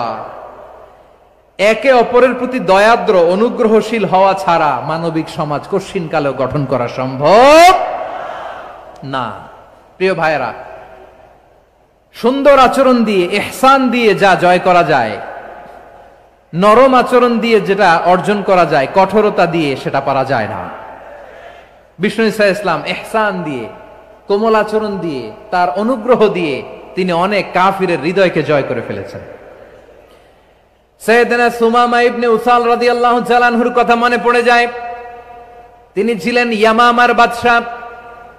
মদিনাতে বিশ্বনবীকে হত্যা করার নিয়তে এসেছিলেন। গোপনে গোপনে বিশ্বনবীকে হত্যা করে আবার ইয়ামামাতে তিনি ফিরে যাবেন। কিন্তু কি অবাক করা কাণ্ড, হত্যা করতে পারে নাই, সাহাবাদের হাতে তিনি ধরা পড়ে গেলেন। সাইয়েদনা সুমামা ইবনে উসাল রাদিয়াল্লাহু তাআলা আনহু হত্যার নিয়তে আসলেন, কিন্তু হত্যা করতে পারলেন না। সাহাবারা ওনাকে ধরে ফেললেন, ধরে মসজিদে নববীর পিলারের মধ্যে বেঁধে রাখলেন। সুমামা ইবনে উসাল, সিরাত থেকে শুনেন, সিরাত থেকে শোনাচ্ছি। রাদিয়াল্লাহু তাআলা আনহু ইয়ামামার অধিপতি ছিলেন। ইয়ামামা বিশ্বনবীকে হত্যার জন্য আসছেন, ধরা পড়ে গেছেন, এখন মসজিদে নববীতে বেঁধে রাখছে, তার মানে বন্দী। এখন স্ট্যাটাস কি? বন্দী, ক্যাপটিভ। বিষ্ণু ঈসা ইসলাম সাহাবাদেরকে বললেন, তার খোঁজ খবর নিও, সুমামা ইবনে উসালের খোঁজ খবর নিও। সাহাবারা বলেন, ইয়া রাসূলুল্লাহ, আপনাকে হত্যা করতে এসেছে, তার তো কঠিন ক্যাপিটাল পানিশমেন্ট হওয়া দরকার, কঠিন শাস্তি হওয়া দরকার। বিশ্বনবী বললেন, না, আমি যেটা জানি তোমরা সেটা জানো না, তোমরা সুমামার সাথে ভালো আচরণ করো। বিশ্বনবী সুমামার কাছে গেলেন। প্রথম দিন যে তিনি কালেমার দাওয়াত দিলেন, ইমানের দাওয়াত দিলেন, ইসলামের দাওয়াত দিলেন, রিসালাতের দাওয়াত দিলেন, আখিরাতের দাওয়াত দিলেন। পরের দিন যে বিশ্বনবী সালাতের দাওয়াত দিলেন, যাকাতের দাওয়াত দিলেন, ইসলাম কি, কিভাবে, কেমন করে পালন করতে হয় চমৎকার আর্টিকুলেট করতে শুরু করলেন। তন্ময় হয়ে সুমামা ইবনে উসাল রাদিয়াল্লাহু তাআলা আনহু বিশ্বনবীর কথাগুলো শুনতে আরম্ভ করলো। একদিন নয়, 2 দিন নয়, টানা 3 দিন বিশ্বনবী সুমামার কাছে ইসলামকে প্রেজেন্ট করেছেন, উপস্থাপন করেছেন। আওয়াজ করে বলেন, কয় দিন? 3 দিন। 3 দিন মসজিদে নববীতে বাধা। আর সাহাবীদেরকে বললেন, তার খোঁজ খবর নিও, তোমরা যে রুটি বানাও এর মধ্যে সবচেয়ে ভালো আটার রুটিটা তারে দিও, সবচেয়ে রিফাইন্ড খেজুর, যেটা পিওর খেজুর, এটা তারে দিও। আর বিশ্বনবী নিজের উট থেকে দুধ দহন করে ওনার বাড়ির এক কর্মচারীকে বলেছেন, দুধ দহন করে সুমামার জন্য নিয়ে যেও। সুবহানাল্লাহ পড়বেন না? সবাই তো অবাক, ইয়ামামা থেকে আসছে নবীকে হত্যা করতে, বিশ্বনবী দেখে তারে জামাই আদর করে, তাকে মজার মজার খাবার দিও, দুধ দিও, আদর আপ্যায়ন করো। 1 দিন নয়, 2 দিন নয়, টানা 3 দিন বিশ্বনবী এভাবে সুমামার কাছে যেয়ে যেয়ে ইসলামকে প্রেজেন্ট করতে আরম্ভ করলেন, ইসলামকে উপস্থাপন করতে শুরু করলেন। আর তাকে চমৎকার এন্টারটেইনমেন্ট, আপ্যায়ন দিতে আরম্ভ করলেন। টানা 3 দিন যখন ইসলামের দ্য বিউটিজ অফ ইসলাম, ইসলামের সুমহান বাণী, সৌন্দর্য তার কাছে উপস্থাপন শেষ, তাকে আপ্যায়ন শেষ, বিশ্বনবী বললেন সাহাবাদেরকে, যাও এবার সুমামার হাতের পায়ের রশি দুটো খুলে দাও। সাহাবারা বললেন, ইয়া রাসূলুল্লাহ, কি বলেন আপনি? ও তো হত্যাকারী, সুযোগ পায় নাই, আপনারে মারতে পারে নাই, ছেড়ে দিলে আবার ও আপনার উপর তলোয়ার নিয়ে ঝাঁপিয়ে পড়বে। নবী, এই সিদ্ধান্ত আপনি নিতে যাবেন না। বিশ্বনবী বললেন, যেটা বলেছি সেটা করো, সুমামার রশিগুলো ছেড়ে দাও। সুমামার হাতে পায়ের রশিগুলো যে তোমরা খুলে দাও। সাহাবারা তর্ক জুড়ে দিলেন, লা ইয়া রাসূলুল্লাহ, এমনটা করবেন না, তো ভয়ঙ্কর ভয়ঙ্কর খুনি, কি জানি কি হয়ে যায়। বিশ্বনবী বললেন, না, তার হাতে পায়ের রশিগুলো খুলে দাও। সাহাবারা বিশ্বনবীর কথা মতো তার হাতে পায়ের রশিগুলো খুলে দিল। সুমামা মুহূর্তের মধ্যে মসজিদে নববী থেকে বের হয়ে ইয়ামামায় ফিরে না যে মসজিদে নববীর পাশে একটা খেজুর বাগান ছিল, সেখানে চলে গেলেন। সেখানে একটা ছোট্ট কুয়া ছিল, কুয়ার পানি দিয়ে তিনি গোসল করলেন। সুবহানাল্লাহ পড়েন। কুয়ার পানি দিয়ে গোসল করে মসজিদে নববীর সামনে এসে বিশ্বনবী এবং সাহাবাদের সামনে দাঁড়িয়ে সাব্বাবা উঁচু করে বললেন, আশহাদু আল্লা ইলাহা ইল্লাল্লাহ ওয়া আশহাদু আন্না মুহাম্মাদান আবদুহু ওয়া রাসূলুহু। আল্লাহু আকবার। আমি সাক্ষ্য দিচ্ছি আল্লাহ ছাড়া কোনো ইলাহ নাই, আর মুহাম্মদ আল্লাহ তাআলার প্রেরিত বান্দা এবং রাসূল। প্রিয় ভাইয়েরা, ইহসান দিয়ে যা জয় করা যায়, কঠোরতা দিয়ে সেটা কঠিনকালেও জয় করা যায় না। আওয়াজ করে বলেন ঠিক কি না? এবার সুমামা দাঁড়িয়ে বলে, ওগো নবী, আমি তো কালিমা পড়ে মুসলমান হয়ে গেলাম, এবার শোনেন, এই মুহূর্তের আগে আপনার চেহারার চাইতে নিকৃষ্ট কোনো চেহারা আমার কাছে ছিল না, কিন্তু শাহাদা পাঠ করার পরে আপনার চেহারার চাইতে উত্তম শ্রেষ্ঠ কোনো চেহারা আমার কাছে আর নাই। ও নবী, আজকের দিনের আগে ইসলাম ধর্মের চেয়ে নিকৃষ্ট অপছন্দনীয় কোনো ধর্ম আমার কাছে ছিল না, কিন্তু এই মুহূর্ত থেকে ইসলামের চেয়ে সেরা শ্রেষ্ঠ পছন্দনীয় কোনো ধর্ম আমার কাছে নাই। নবী গো, আজকের দিনের আগে মদিনার চাইতে অপছন্দনীয় নিকৃষ্ট কোনো শহর আমার কাছে ছিল না, কিন্তু এই মুহূর্তের পর থেকে মদিনার চাইতে কোনো শ্রেষ্ঠ শহর আমার জানা নাই। সে ছিল গমের বড় ডিলার, গম বেচতো। কি বেচতো? তার গম কিনে মক্কার লোকেরা রুটি খাইতো। সে ঘোষণা দিল, আজকে থেকে মক্কাবাসীদের জন্য সব গম আমি হারাম করে দিলাম, মক্কাবাসী এখন না খেয়ে মরে। সুবহানাল্লাহ পড়বেন না? মক্কাবাসী বিশ্বনবীর কাছে আসলেন, এসে বললেন, মুহাম্মদ, আমরা তো তোমার ভাই, তোমার চাচা, তোমার ভাতিজা, তোমার আত্মীয়, তুমি সুমামারে বলো সে যেন আবার গমের সাপ্লাই মক্কার জন্য অনুমতি দিয়ে দেয়। বিশ্বনবীর অনুমতি ক্রমে সুমামা আবার মক্কাতে গম পাঠাতে শুরু করলো। পড়েন সুবহানাল্লাহ। ইহসান, ইহসান দিয়ে আপনি যেটা জয় করতে পারবেন, you can win the heart of your enemies. ইহসান দিয়ে আপনি আপনার শত্রুর হৃদয়কে জয় করতে পারবেন। আওয়াজ করে বলেন ঠিক কি না?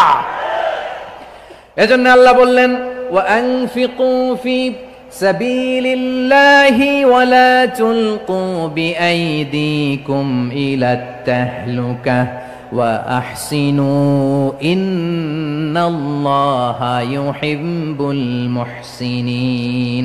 তোমরা আল্লাহর রাস্তায় দান করবে আর নিজেরা নিজেদেরকে ধ্বংসের হাতে ঠেলে দিও না। তোমরা একে অপরের প্রতি ইহসান করবে, কারণ ইহসানকারীদেরকে আল্লাহ বড্ড ভালোবাসেন। সুবহানাল্লাহ পড়েন। আবার সূরা রহমানে আল্লাহ বললেন, হাল জাযাউল ইহসানি ইল্লাল ইহসান ফাবিআইয়ি আলা, সবাই পড়েন, ফাবিআইয়ি আলাই রাব্বিকুমা তুকাযযিবান। ইহসানের প্রতিদান হিসেবে ইহসানি হয়।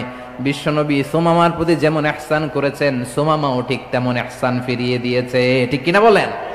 তাহলে এক নম্বরে হচ্ছে আদ, ন্যায় বিচার। দুই নম্বরে সবাই বলেন ইহসান, সদাচরণ। ইহসান দুই ধরনের প্রিয় ভাইরা, ইহসান ফিল ইবাদা, ইহসান ফিল মুআমালা। ইহসান ফিল ইবাদা হচ্ছে একাগ্র অনুভবে ইবাদতে ডুব দেওয়া, এর নাম ইবাদতের ইহসান। সুবহানাল্লাহ পড়ে। বিশ্বনবী বলেন ইহসান মানে কি জানো নাকি? হাদিসে জিবরিলে সাইয়েদনা জিবরিল আলাইহিস সালাম বিশ্বনবীকে বললেন, আখবিরনি আনিল ইহসান। নবী আমাদেরকে বলেন ইহসান মানে কি? বিশ্বনবী বললেন, আনতা আবুদাল্লাহা কাআন্নাকা তারাহু ফাইন লাম তাকুন তারাহু ফাইন্নাহু ইয়ারাক। ইহসান মানে হলো এমন ভাবে তুমি আল্লাহর সামনে নিজেকে উজাড় করে ইবাদত করবে, তুমি ভাববে তুমি আল্লাহকে দেখতে পাচ্ছ। আর এটা যদি ভাবা তোমার জন্য কঠিন হয়ে যায়, অন্তত এতটুকু তুমি ভাববা যে আল্লাহ তোমাকে দেখতে পাচ্ছেন। ঠিক কিনা বলেন? ও আমার বীর চট্টলার ভাইয়েরা, কেউ যেটা দেখে না সেটা দেখে কে? এই বিশ্বাস হৃদয়ের মধ্যে আছে? নামাজে যখন দাঁড়ান এই ফিলিংসটা আনা যাবে? হ্যাঁ, এশার সালাত তো এখনো হয় নাই না? আলোচনা শেষে এশার সালাত এখানে অনুষ্ঠিত হবে, তাই না? আচ্ছা বলুন তো, আমরা এশার সালাত পর্যন্ত বেঁচে থাকবো এই গ্যারান্টি আছে কার কার? হাত তোলেন। কয়েকজন হাত তুলছে পেছনে, না বুঝে তুলে ফেলছে।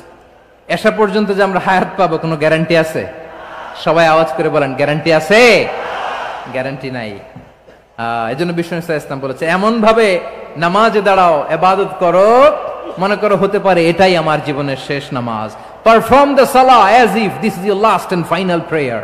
এমন ভাবে সালাতে দাঁড়াও, ভাবো হতে পারে এটাই তোমার জীবনের শেষ নামাজ। এমন ভাবে নামাজে দাঁড়াও, ভাবো এটাই শেষ নামাজ। তাহলে নামাজে একাগ্রতা বাড়ায় দিবে কে? ফলে ইবাদতের ইহসান আমাদের অর্জিত হবে। আর মুআমালাতে ইহসান হলো,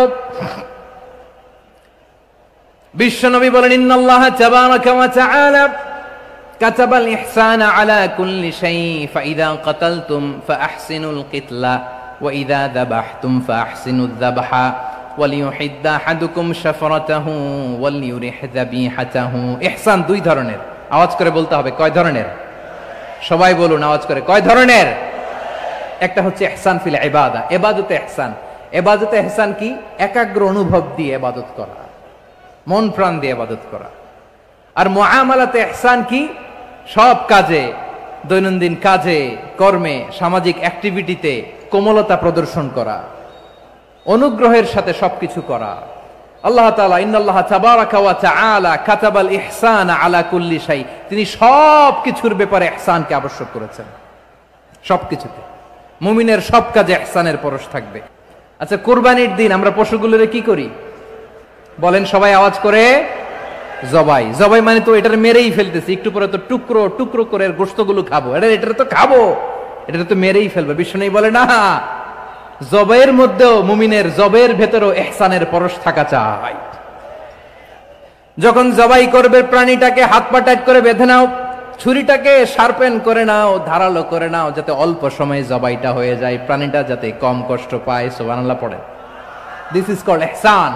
ইহসান আল্লাহ তাআলা যেমনি আদলের আদেশ করেছেন, ন্যায় বিচার, জাস্টিস এনশিওর করতে বলেছেন, সমাজে ইহসানের ব্যবহার, ইহসানের অনুশীলন তিনি করতে বলেছেন। এজন্য মুমিনের প্রতিটি কাজে, আমার চট্টগ্রামের ভাইয়েরা আমার দিকে তাকান, খেয়াল করে শুনুন, মুমিন জীবনের প্রতিটি কাজে ইহসানের পরশ থাকা চাই। আমরা যেন আমাদের পরিবারের প্রতি ইহসান করি, আমরা যেন আমাদের কর্মচারীদের প্রতি ইহসান করি, আমরা যেন আমাদের কলিগদের প্রতি ইহসান করি, আমরা যেন আমাদের ভাইদের প্রতি ইহসান করি। মুমিন জীবনের প্রতি কাজে ইহসানের পরশ থাকার দরকার আছে না নাই? কথা বুঝতে পেরেছেন? তাহলে আল্লাহ তাআলার তিনটা আদেশ ছিল, কয়টা গেল?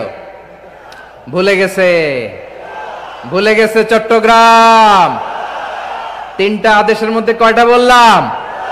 প্রথমে কি ছিল? আদল। 2 নম্বরে, 3 নম্বরে রব্বুল আলামিন বললেন ওয়া ইতাইদিল কুরবা, নিকটাত্মীয়দেরকে দান করো।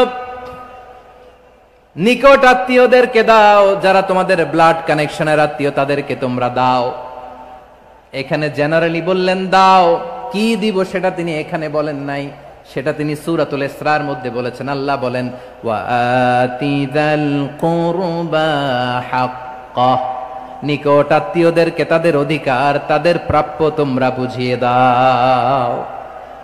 দেখেন, একটা শান্তির সমাজ, একটা সমৃদ্ধ সমাজ, একটা মানবিক সমাজ গঠনের জন্য আল্লাহ তাআলা বেশি না, মাত্র 3টা অর্ডার, 3টা ভার্ডিক্ট তিনি জারি করেছেন। 1 নাম্বার সুশাসন, ন্যায় বিচার। 2 নাম্বার ইহসান। 3 নাম্বার নিকটাত্মীয়, যারা কাছের, তোমার ভেরি ক্লোজ রিলেশনশিপে আছে, তাদেরকে দাও। দাও, দিলে বাড়িয়ে দেয় কে? অনেকে দিতে চায় না, কৃপণতা করে। দিলে বাড়ায় দেয় কে? ও মিয়া, মদিনার মধ্যে সবচাইতে গরিব সাহাবী ছিল বেলাল রাদিয়াল্লাহু তাআলা আনহু। ওনার এন্টায়ার অ্যাসেট, সম্পদের পরিমাণ কতদূর জানেন? একটা লুঙ্গি।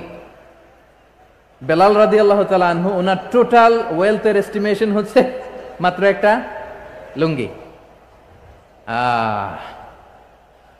একটা লুঙ্গি, টোটাল ওয়েলথ এস্টিমেশন, টোটাল সম্পদের পরিমাণ বেলাল রাদিয়াল্লাহু তাআলা আনহুর কি ছিল?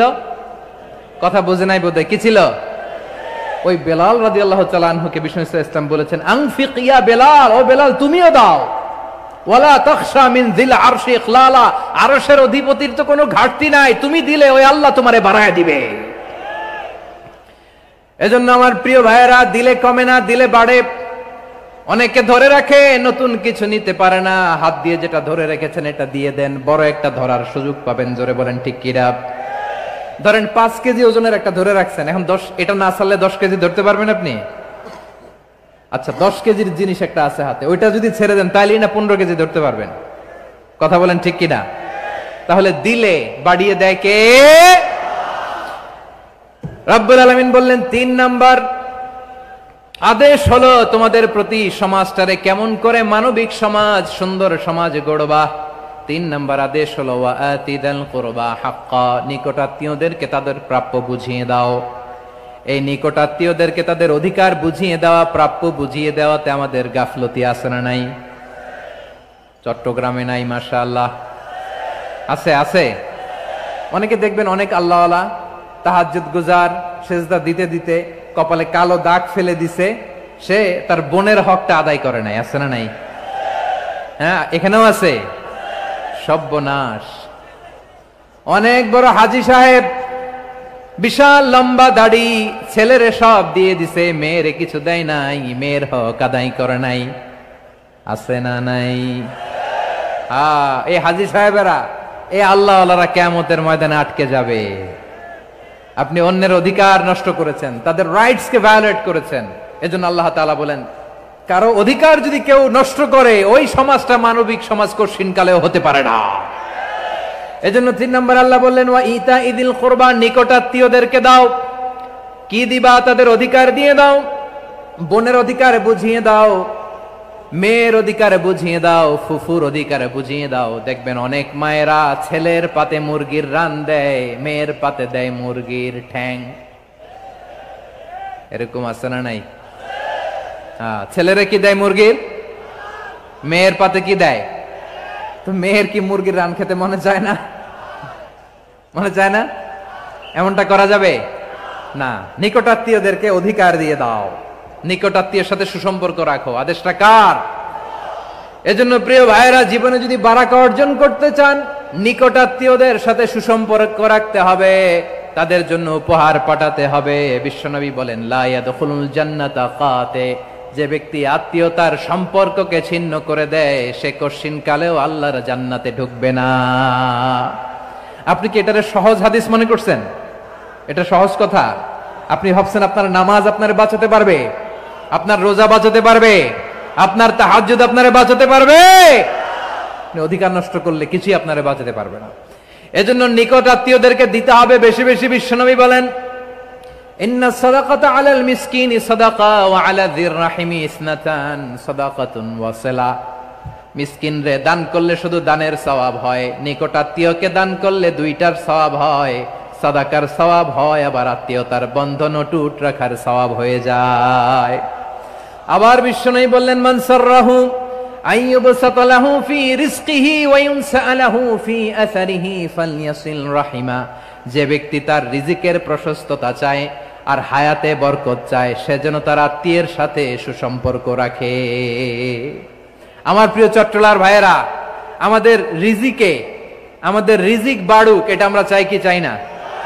সবাই চান? হ্যাঁ, আমাদের রিজিকে প্রশস্ততা আসুক, চাই কি চাই না? আমাদের হায়াতে বরকত আসুক, আমরা চাই কি চাই না? এই 2টা যদি চান, তাহলে নিকটাত্মীয়দের সাথে সুসম্পর্ক রাখবেন। পারবেন? তাহলে সমাজটারে মানবিক সমাজ বানায় দিবে কে? 3টা আদেশ চলে গেল। কয়টা? আওয়াজ করে বলেন। 1 নম্বরে কি ছিল? 2 নম্বরে? 3 নম্বরে নিকটাত্মীয়দেরকে দান। আপনাদেরকে আরো শোনার আগ্রহ আছে? আপনাদের মনোযোগ আছে না গেছে? কষ্ট হচ্ছে না? মাশাআল্লাহ, মাশাআল্লাহ। তাকবীর পড়ুন, লিল্লাহি তাকবীর।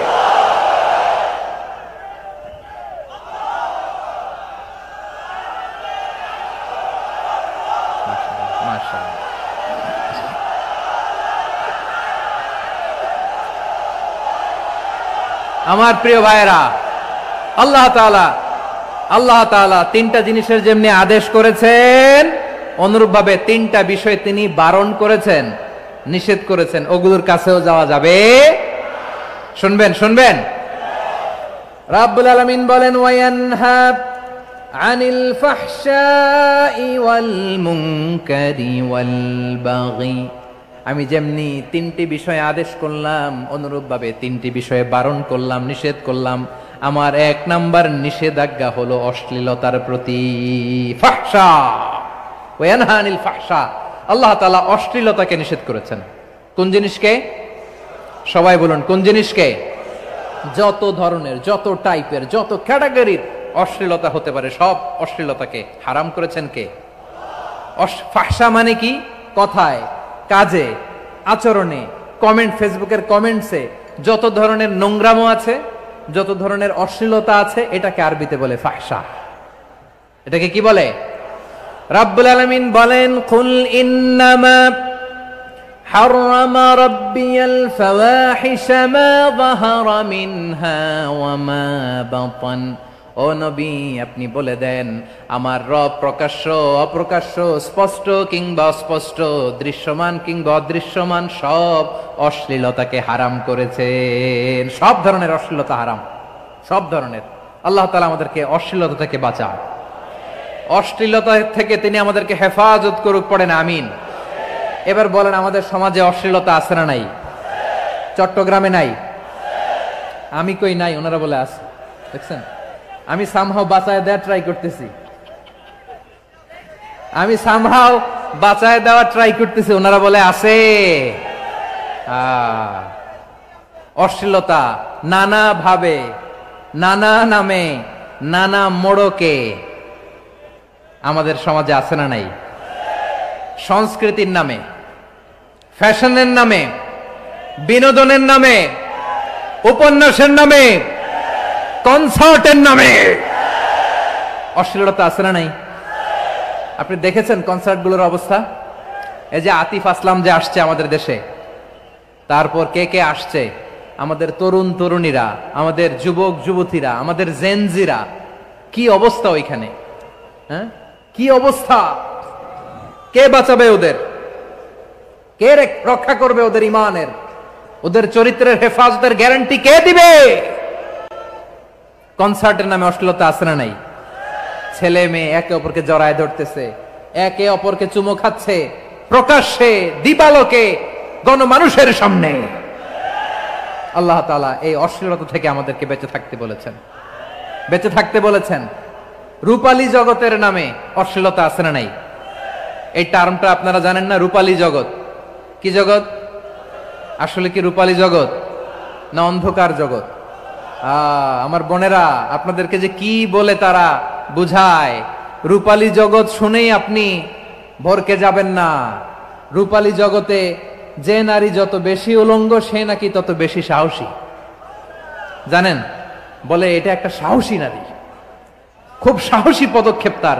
যত বেশি শরীর থেকে কাপড় নামাতে পারবে, যত বেশি বস্ত্রহীন হয়ে নিজেকে প্রেজেন্ট করতে পারবে, সে নাকি তত বেশি সাহসী। আমার চট্টলার ভাইয়েরা, শয়তানের প্রথমে এজেন্ডা ছিল বনি আদমকে বস্ত্রহীন করা। সে আদম এবং হাওয়া আলাইহিস সালামকে নিষিদ্ধ গাছের ফল খাইয়ে তাদেরকে বস্ত্রহীন করেছে। এই জামিনেও সে আমাদেরকে বস্ত্রহীন করতে চাইবে। এই রূপালী জগতের নামে তারা এটা করে। আমার প্রিয় বোনেরা, আপনি জানেন না আপনার দাম কত। ওরা আপনাদেরকে বিজ্ঞাপনের সস্তা পণ্য বানাতে চায়। ওরা আপনাদেরকে ওদের ভোগের লিপসার টুলস বানাতে চায়। ওরা আপনাদেরকে দিয়ে ওদের খায়েশ পূরণ করতে চায়। এটা আপনাদের জন্য মোটেও ডিগনিটি নয়, এটা আপনাদের জন্য সম্মান নয়। আপনার সম্মান শালীনতায়, আপনার সম্মান হেজাবে, আপনার সম্মান ভদ্রতায়, আপনার সম্মান আপনার ডিসেন্ট পোশাকে। পোশাক বলে দেয় এই নারীটা ভদ্র না অভদ্র। পোশাক বলে দেয় এই মেয়েটা কোন ঘরের মেয়ে। আওয়াজ করে বলেন ঠিক কিনা? আপনি জানেন না, আপনার এই সস্তা পণ্য বানায়, ভোগের পণ্য, বিলবোর্ডে আপনাকে উলঙ্গ করে উপস্থাপন করে। এই অশ্লীলতার সাথে ইসলামের কোনো সম্পর্ক। এজন্য আল্লাহ বলেন, আমি অশ্লীলতাকে হারাম করেছি। অশ্লীলতাকে হারাম করার প্রথম কারণ হলো এর মাধ্যমে মানবতাকে অপমানিত করা হয়। কারণ মানুষের সম্মান মানুষের পোশাকে। মানুষ যখন পোশাকহীন হয়ে যায়, বস্ত্রহীন হয়ে যায়, তার সম্মান কমে যায়, ঠিক কিনা? অশ্লীলতাকে হারাম করার প্রথম কারণ হচ্ছে মানুষ মানুষকে অপমান করে। একটা নারী, সে তো সম্মানিত, নারী যে কত সম্মানিত নারীরা এটা বুঝেই নাই। বিশ্বনবী বলেন, আর দুনিয়া কুল্লুহা মাতা ওয়া খায়রু মাতা'আদ দুনিয়া আল মারআতুস সালিহা। আমার বোনেরা, 5টা প্যান্ডেলে আপনারা এলইডিতে আমার আলোচনা শুনছেন, আমি জানি। আপনাদের এই গর্ভ যে কত দামি আপনি জানেন না। আপনার পেট থেকেই আসবে আগামী দিনের সালাহুদ্দিন আল আইয়ুবী। আপনার পেট থেকেই আসবে অনাগত দিনের ইমাম মাহদী আল মুনতাযর। আপনার পেট থেকেই আসবে অনাগত দিনের ফয়সাল, ওয়াসিম, মুগ্ধ, আবু সাইদের মতো বীর যোদ্ধা।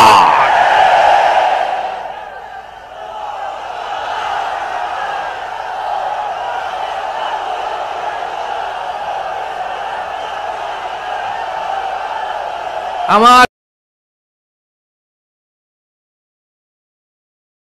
বোনের ওজন খেয়াল করেন, আর দুনিয়া কুল্লুহা মাতা ওয়া খায়রু মাতা'আদ দুনিয়া আল মারআতুস সালিহা। দুনিয়ার সবকিছুই অ্যাসেট, এর মধ্যে সবচেয়ে দামি অ্যাসেট নেককার নারী। আপনার গর্ভ যে কত দামি আপনি জানেন না। নিজের সময়টাকে কাজে লাগান, কোরআন পড়েন, সুন্নাহ পড়েন। আপনার অনেক দায়িত্ব ঘরে। You are the MD of your family. একটা family it's a very big institution. পরিবার একটা অনেক বড় প্রতিষ্ঠান। and you are the MD of your institution. আপনি এই পরিবারের MD, managing director of your family. এখানে আপনার কত দায়িত্ব। আপনি ছেলে মেয়েদেরকে তারবিয়া করবেন, আপনি আপনার স্বামীর জন্য ঘরটারে জান্নাতের নীর বানাবেন, আপনার জন্য জান্নাতের ডুপ্লেক্স বাড়ি ওইখানে তৈরি করে রাখবে কে? আপনি যে কত দামি আপনি জানেন না। নারীদেরকে আল্লাহ বানিয়েছেন উচ্চতর করে, নিম্নতর নয়। নারীদেরকে ছোট্ট জিনিস দিলে এটারে বড় করে দেয়। নারীদেরকে ভ্রূণ দিলে, শুক্রাণু দিলে নারী এটারে বাচ্চা হিসেবে উপহার দেয়, ঠিক কিনা? বিয়ের মাধ্যমে স্বামী যখন তার শুক্রাণু তার স্ত্রীকে উপহার দেয়, স্ত্রী রিটার্নে কি উপহার দেয়? ফুল ফর্ম বেবি, মানব সন্তান। দেখছেন, আপনি দিলেন একটুক, উনি দিছে বিশাল। আপনি যদি নারীকে বাজার এনে দেন, নারী এটাকে সুস্বাদু খাবারে রূপান্তর করে দেয়। আপনি তাকে একটা মুচকি হাসি দিয়ে দেন, সে তার কলিজা দিয়ে দেয়। কিন্তু যদি আপনি তার মনে কষ্ট দেন, সে আপনার জীবনকে জাহান্নাম বানায়া দেয়। খবর আছে, নারীর মন বুঝতে পারলে নেয়ামত, বুঝতে না পারলে কিয়ামত, ঠিক কিনা বলেন? আমার প্রিয় বোনেরা, আপনি যে কত দামি আপনি জানেন না। জানেন না আপনি কত দামি, অনেক দামি আপনি। আপনাদেরকে যেন ভোগের সস্তা পণ্য বানাতে না পারে, আপনাদেরকে সচেতন থাকতে হবে, সজাগ থাকতে হবে, কনসার্ন থাকতে হবে। শয়তানের ওই হাতছানির দিকে আর নজর দেওয়া যাবে না। তাহলে কেন আল্লাহ তাআলা এই ফাহশা অশ্লীলতাকে হারাম করলেন? 1 নাম্বার, এতে হিউম্যান ডিগনিটি কমে।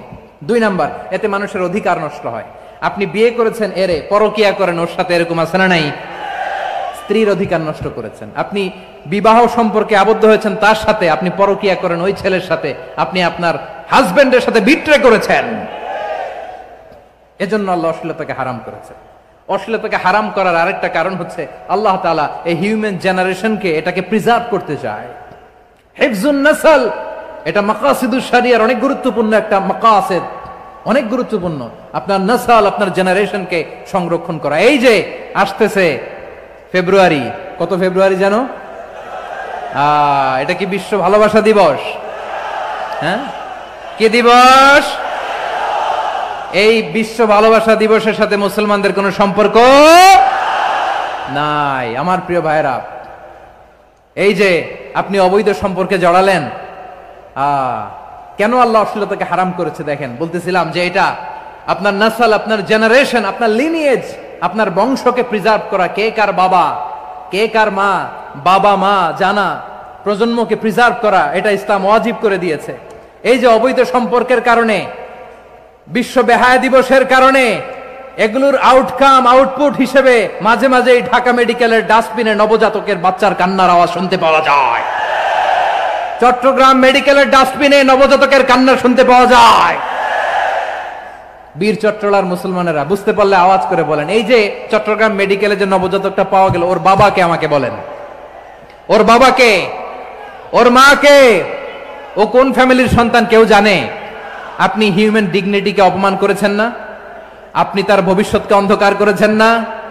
আপনি তার লিনিয়েজকে প্রশ্নবিদ্ধ করে দিয়েছেন না? এই জন্য আল্লাহ তাআলা অশ্লীলতাকে আমাদের জন্য হারাম করে দিয়েছেন। পড়েন সুবহানাল্লাহ।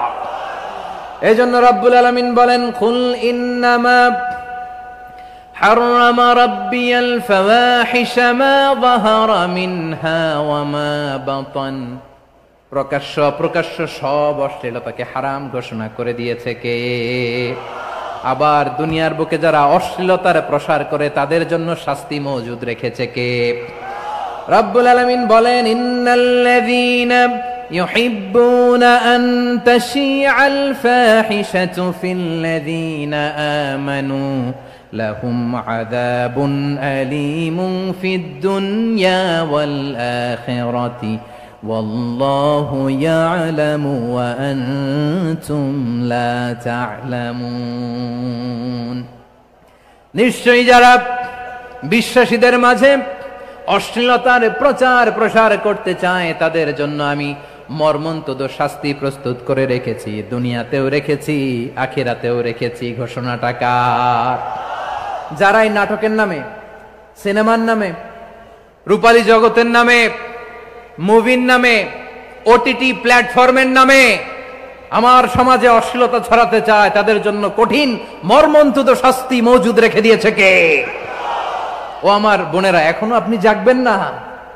এখনো আপনার চিন্তার দুয়ারে এখনো নাড়া পড়ে নাই?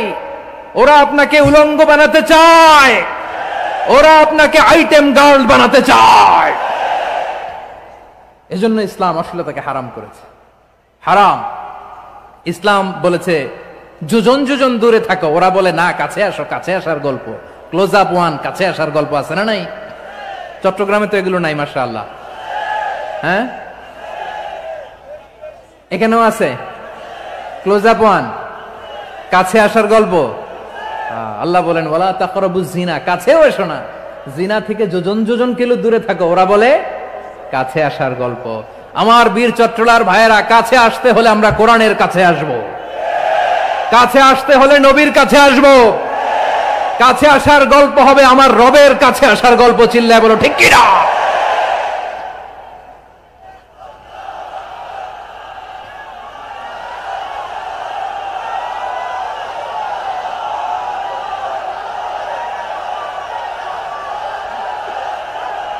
বসুন বসুন আমার ভাইয়েরা।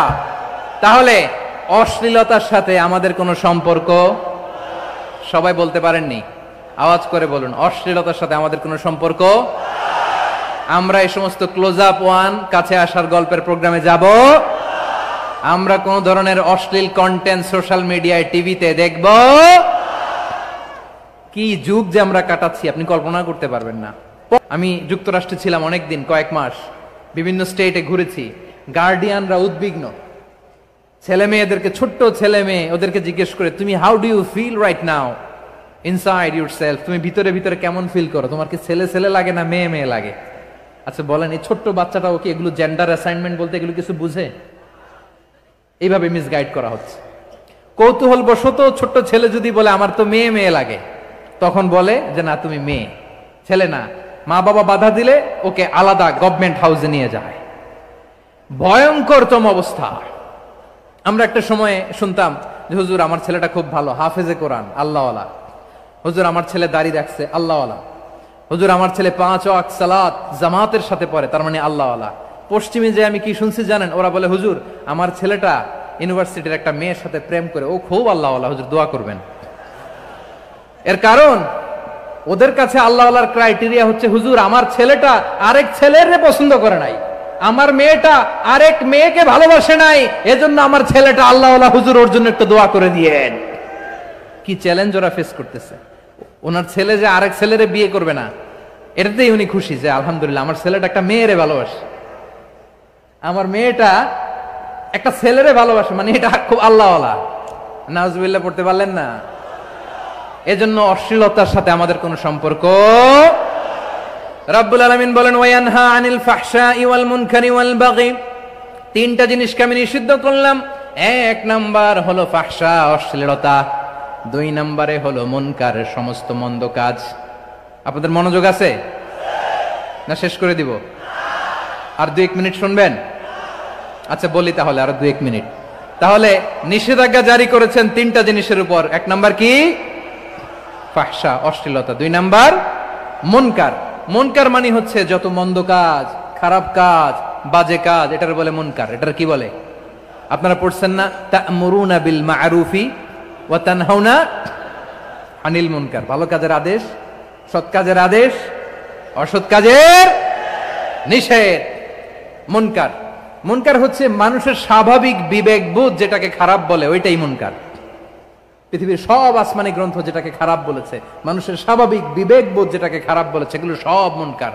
যেমন ইফটিজিং, এটা কি ভালো না খারাপ?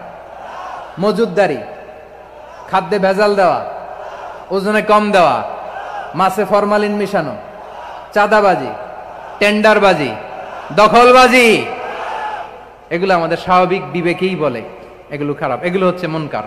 আল্লাহ তাআলা এই মুনকার থেকে আমাদেরকে বেঁচে থাকতে বলেন, আর শয়তান এই মুনকারের প্রতি আমাদেরকে উদ্বুদ্ধ করে।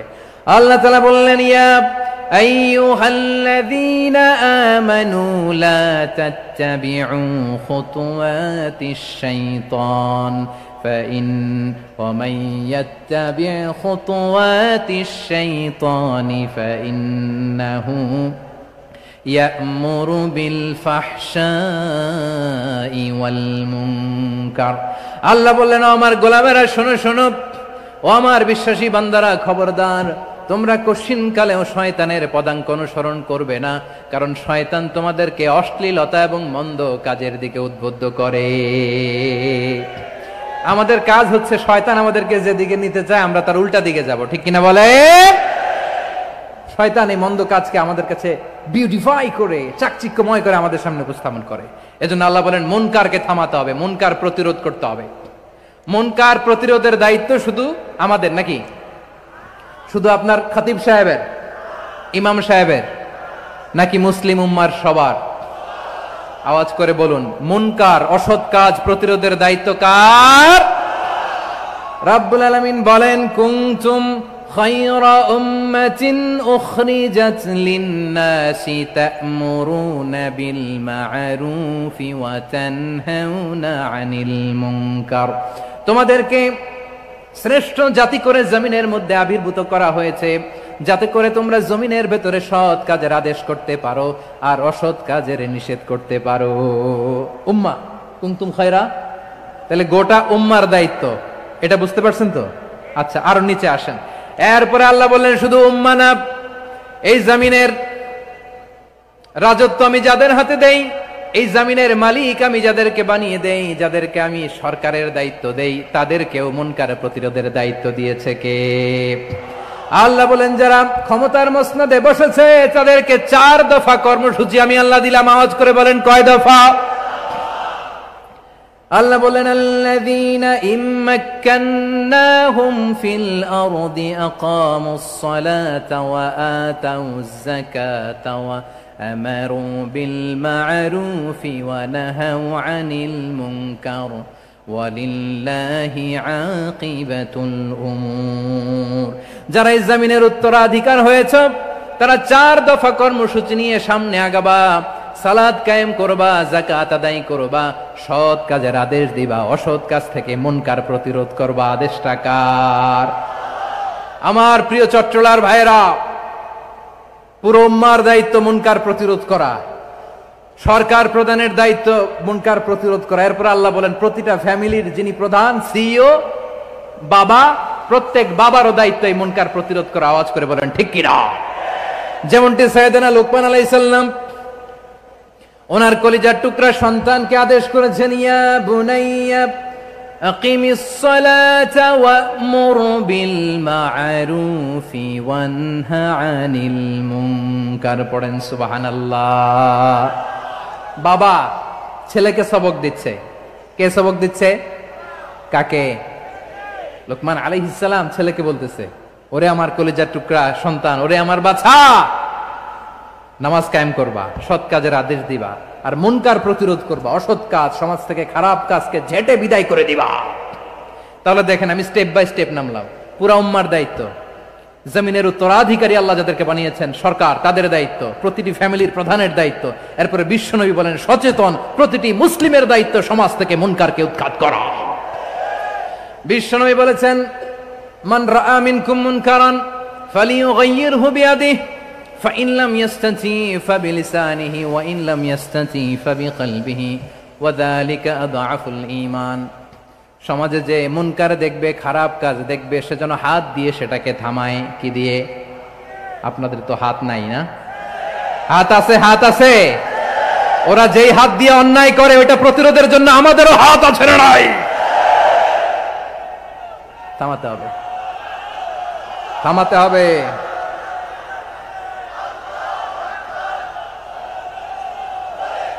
বসুন আমার প্রিয় ভাইয়েরা, ওরা ওদের যেই হাত দিয়ে টেন্ডারবাজি করে, চাঁদাবাজি করে, ইফটিজিং করে, দখলবাজি করে, যেই হাত দিয়ে, ওই মুনকার থামায় দেওয়ার জন্য আল্লাহর দেয়া আমাদেরও দুটি হাত আছে না নাই? আমাদেরও হাত আছে। থামাইতে হবে, থামাইতে হবে, হিম্মত করতে হবে। আমার প্রিয় ভাইয়েরা, না থামালে আমরাই ডুববো শেষমেশ। আমাদের বাঁচার জন্য হইলেও থামাইতে হবে। রব্বুল আলামিন বলেন ওয়াত্তাকু ফিতনাতাল লা তুসিবান্নাল্লাযীনা যালামু মিনকুম খাসসা। ও আমার গোলামেরা, ওই আযাবকে ভয় করো যে আযাব যখন আমি জমিনের বুকে পাঠাই শুধু জালেমদেরকেই মারি না, আলেমদেরকেও মারি। আযাব যখন আসে তখন শুধু জালিমই মরে না, আলেমও মরে। জানেন মুসা আলাইহিস সালামের পায়ে একবার একটা লাল পোকা কামড় দিয়েছে, লাল পিঁপড়া। লাল পিঁপড়া কামড় দিলে খুব আরাম লাগে না? কি লাগে? হ্যাঁ, জলে না? লাল একটা পিঁপড়া কামড় দিছে, তো উনি রেগে মেগে পাশি দেখে লাল পিঁপড়ার বাসা, পা দিয়ে ডলে মুছে সবগুলো পিঁপড়া মেরে ফেলছে।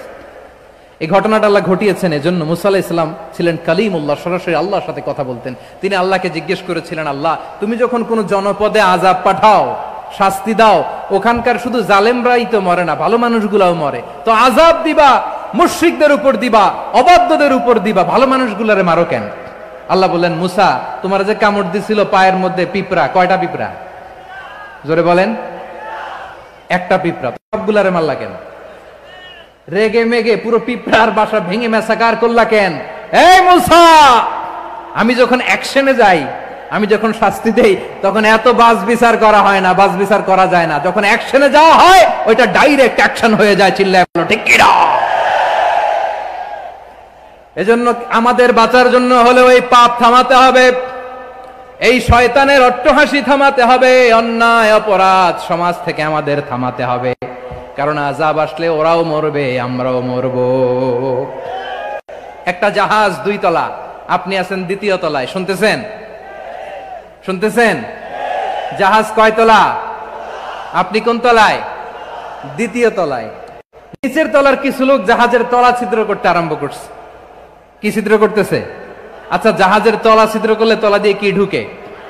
এখন আপনি যদি বলেন আমার কি, আমি তো 2 তলায়, আমার কি, আমি তো সেফ, আমি ইন দ্য সেফ জোন, আমি তো ভালো আছি, আমি তো ভালো আছি। আসলে কি শুধু ওরা মরবে নাকি তলা ফুটো হলে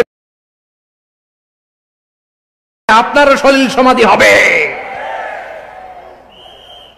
তলা দিয়ে যখন পানি ঢুকবে, জাহাজ ডুবলে আপনিও মরবেন। এজন্য নিজে মরার আগে ওই পাগলগুলোর নিচতলায় যে থামাতে হবে। চিল্লায় বলেন ঠিক কি না? এজন্য আল্লাহ বললেন মুনকার প্রতিরোধের দায়িত্ব সমাজের টপ টু বটম সবার। পুরো উম্মার দায়িত্ব, সরকার প্রধানের দায়িত্ব, প্রতিটি ফ্যামিলির প্রধান বাবার দায়িত্ব। বিশ্বনবী বললেন প্রতিটি সচেতন মুসলিমের দায়িত্ব। এজন্য মুনকার প্রতিরোধ করার দরকার আছে না নাই? সমাজে এই যে ইফটিজিং হয়, আপনার বোনের বয়সী একটা মেয়েকে কিছু বকাটে টিটকারি করে, এই বলে সেই বলে, নোংরা কথা বলে, রাস্তায় দেখেও আপনি পাশ দিয়ে না দেখার মতো চলে যান কেন? আপনি দাঁড়ান না কেন? আপনি দাঁড়ালেই তো থেমে যাবে, কারণ সত্যের যে শক্তি তার সামনে মিথ্যা মুখ থুবড়ে পড়ে। আপনার সামনে ও কিছুই না, নাথিং। আপনি দাঁড়ান, ওকে প্রশ্ন করেন যে আমার বোনকে তুমি ডিস্টার্ব করো কেন? আপনাকে দেখে আরো 5 জন দাঁড়াবে, 5 জনকে দেখে আরো 10 জন দাঁড়াবে। আমাদের নীরবতা আর আমাদের নিশ্চুপ থাকাই জালিমদেরকে আরো শক্তিশালী জালিম বানিয়েছে। এজন্য মুনকার প্রতিরোধের দায়িত্ব আমাদের সবার। টেন্ডারবাজি, চাঁদাবাজি, দুর্নীতি, অপরাধ, দখলদারিত্ব, মজুদদারি, এগুলো সব কিছু একসাথে প্রতিরোধ করতে হবে, ঠিক কিনা বলেন? একটা মানবিক সমাজ যদি চাই, প্রতিরোধ করতে হবে। প্রিয় ভাইয়েরা, আল্লাহর শপথ নিয়ে বলি, এই নাসিহাত গুলো সবার জন্য, সব দলের জন্য, সব মতের মানুষের জন্য। আমরা কোন দলের প্রতি মানুষকে ডাকি না, আমরা ডাকি ইসলামের দিকে। সব দলের, সব মতের, সব মানুষদেরকে আমরা আহ্বান জানাই, আসুন আমরা একটা সুন্দর সমাজ বিনির্মাণ করি। এই যে নতুন বাংলাদেশের এক সুযোগ এসেছে, আর জীবনে হয়তো আসবে না, সামনের 100 বছর এই সময় আসবে না। আসুন দেশটাকে আমরা সাজাই, আসুন আমরা দুর্নীতি বন্ধ করি, আসুন আমরা চাঁদাবাজি বন্ধ করি, আসুন আমরা দখলদারিত্ব বন্ধ করি, আসুন আমরা এক দল আরেক দলকে নিশ্চিহ্ন করার যে রাজনীতি, এটা বন্ধ করি। সব দলের প্রতি আমার আহ্বান। আমি কিছুদিন আগে একটা নিউজ দেখলাম, ওই যে লন্ডনে বসে জনাব তারেক রহমান সাহেবকে আমি ধন্যবাদ দিতে চাই। উনি সংবাদ শোনা মাত্রই ওনার দলের অনেক চাঁদাবাজকে উনি বহিষ্কার করেছেন। I do appreciate. প্রতিটি দলের এরকম ইনিশিয়েটিভ নেওয়ার দরকার আছে না নাই? যে কোনো দলে এই প্র্যাকটিসটা থাকার দরকার আছে না নাই? চাঁদাবাজদের সাথে আপনারা নিজেদেরকে মুক্ত ঘোষণা করবেন যে এরা আমার দলের কর্মী হতে পারে না। আমরা চাঁদাবাজ মুক্ত বাংলাদেশ চাই, জুলুম মুক্ত বাংলাদেশ চাই, ফ্যাসিজম মুক্ত বাংলাদেশ চাই, গুণ খুন খারাপি মুক্ত বাংলাদেশ চাই। আমরা নতুন ভোরের বাংলাদেশ চাই। ওই বাংলাদেশ পাওয়ার জন্য মুনকার প্রতিরোধে, অন্যায় প্রতিরোধে যদি বাঘের বাচ্চার মতো, আবু সাইদের মতো 2 হাত উঁচু করে বুককে টান টান করে প্রসারিত করে দাঁড়াতে হয়, রাজি আছে মুসলমান? কারা কারা রাজি? আল্লাহকে হাত দেখিয়ে প্রতিজ্ঞা করো।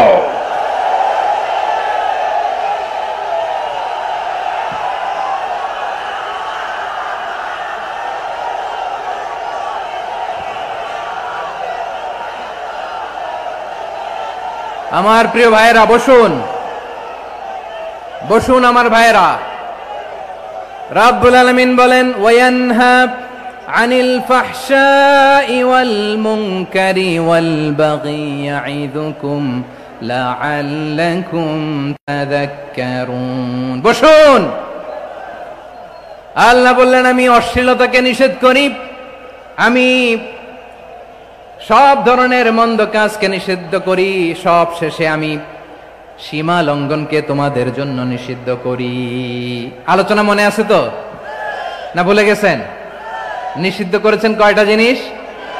1 নম্বরে অশ্লীলতা, 2 নম্বরে মুনকার তথা সব মন্দ কাজ, 3 নম্বরে আল বাগি, সীমা লঙ্ঘন, ক্রসিং দ্য লিমিট।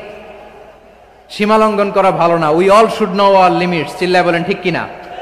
একই আয়াতে আল্লাহ বললেন, কুল ইন্নামা হাররামা রাব্বিয়াল ফাওয়াহিশা মা যাহারা মিনহা ওয়া মা বাতানা ওয়াল ইসমা ওয়াল বাগিয়া বিগাইরিল হক। অন্যায় ভাবে যে অবাধ্য হয়, যে সীমা লঙ্ঘন করে, তাদেরকেও আমি এটা হারাম করে দিলাম। সীমা লঙ্ঘন করা হারাম, সীমা লঙ্ঘন করা হারাম। আল্লাহ বারবার আমাদেরকে ওয়ার্নিং দেয়। যখন আমরা থামি না তখন আল্লাহ ধরে, আর যখন ধরে তখন ছাড়ে না। ধরে না, ধরলে আল্লাহ। ফেরাউনকে কিন্তু হুট করে ধরে নাই, আপনারা জানেন 9 বার ওয়ার্নিং দিয়েছে। ফেরাউনকে আল্লাহ তাআলা ওয়ার্নিং দিয়েছিল কয়বার? বীর চট্টলার বীর সেনানীরা আওয়াজ করে বলেন, ফেরাউনকে ধরার আগে ওয়ার্নিং দেওয়া হয়েছিল কয়টা? রব্বুল আলামিন বলেন, ওয়ালাকাদ আতাইনা মূসা 9 আয়াতিন বাইয়িনাত। 9টা মুআজিজা দেখিয়েছি। 1 2 3 বারবার এইভাবে রিমাইন্ডার, ওইভাবে রিমাইন্ডার, এইভাবে নসিহাত, ওইভাবে দাওয়া। ফাকুলা লাহু কাওলান লাইয়িনা, নরম করে বলো, সফট করে বলো, যত ওয়ে হতে পারে দাওয়া মেথডোলজি। মূসা আলাইহিস সালামের সব অ্যাপ্লাই শেষ। 10ম বারে যে আল্লাহ ধরছে, 10ম বারে যে ধরেছে। এজন্য আল্লাহ বলেন, আমি সীমা লঙ্ঘনকে পছন্দ করি না।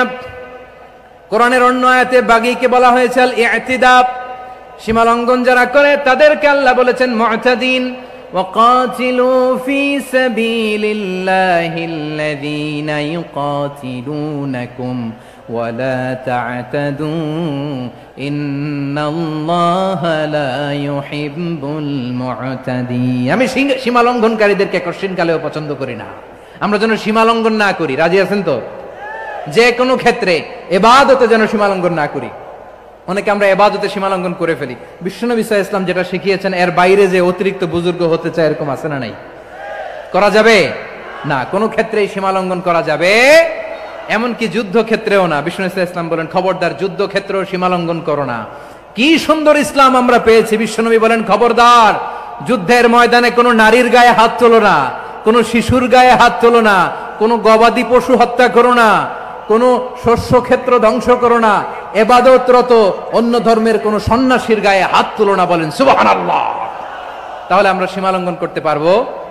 প্রিয় ভাইরা, একটা সুখী সমৃদ্ধ শান্তির সমাজ, মানবিক সমাজ যদি আমরা গঠন করতে চাই, আমাদের আল্লাহর দেয়া কয়টা আদেশ মানতে হবে বলেন দেখি?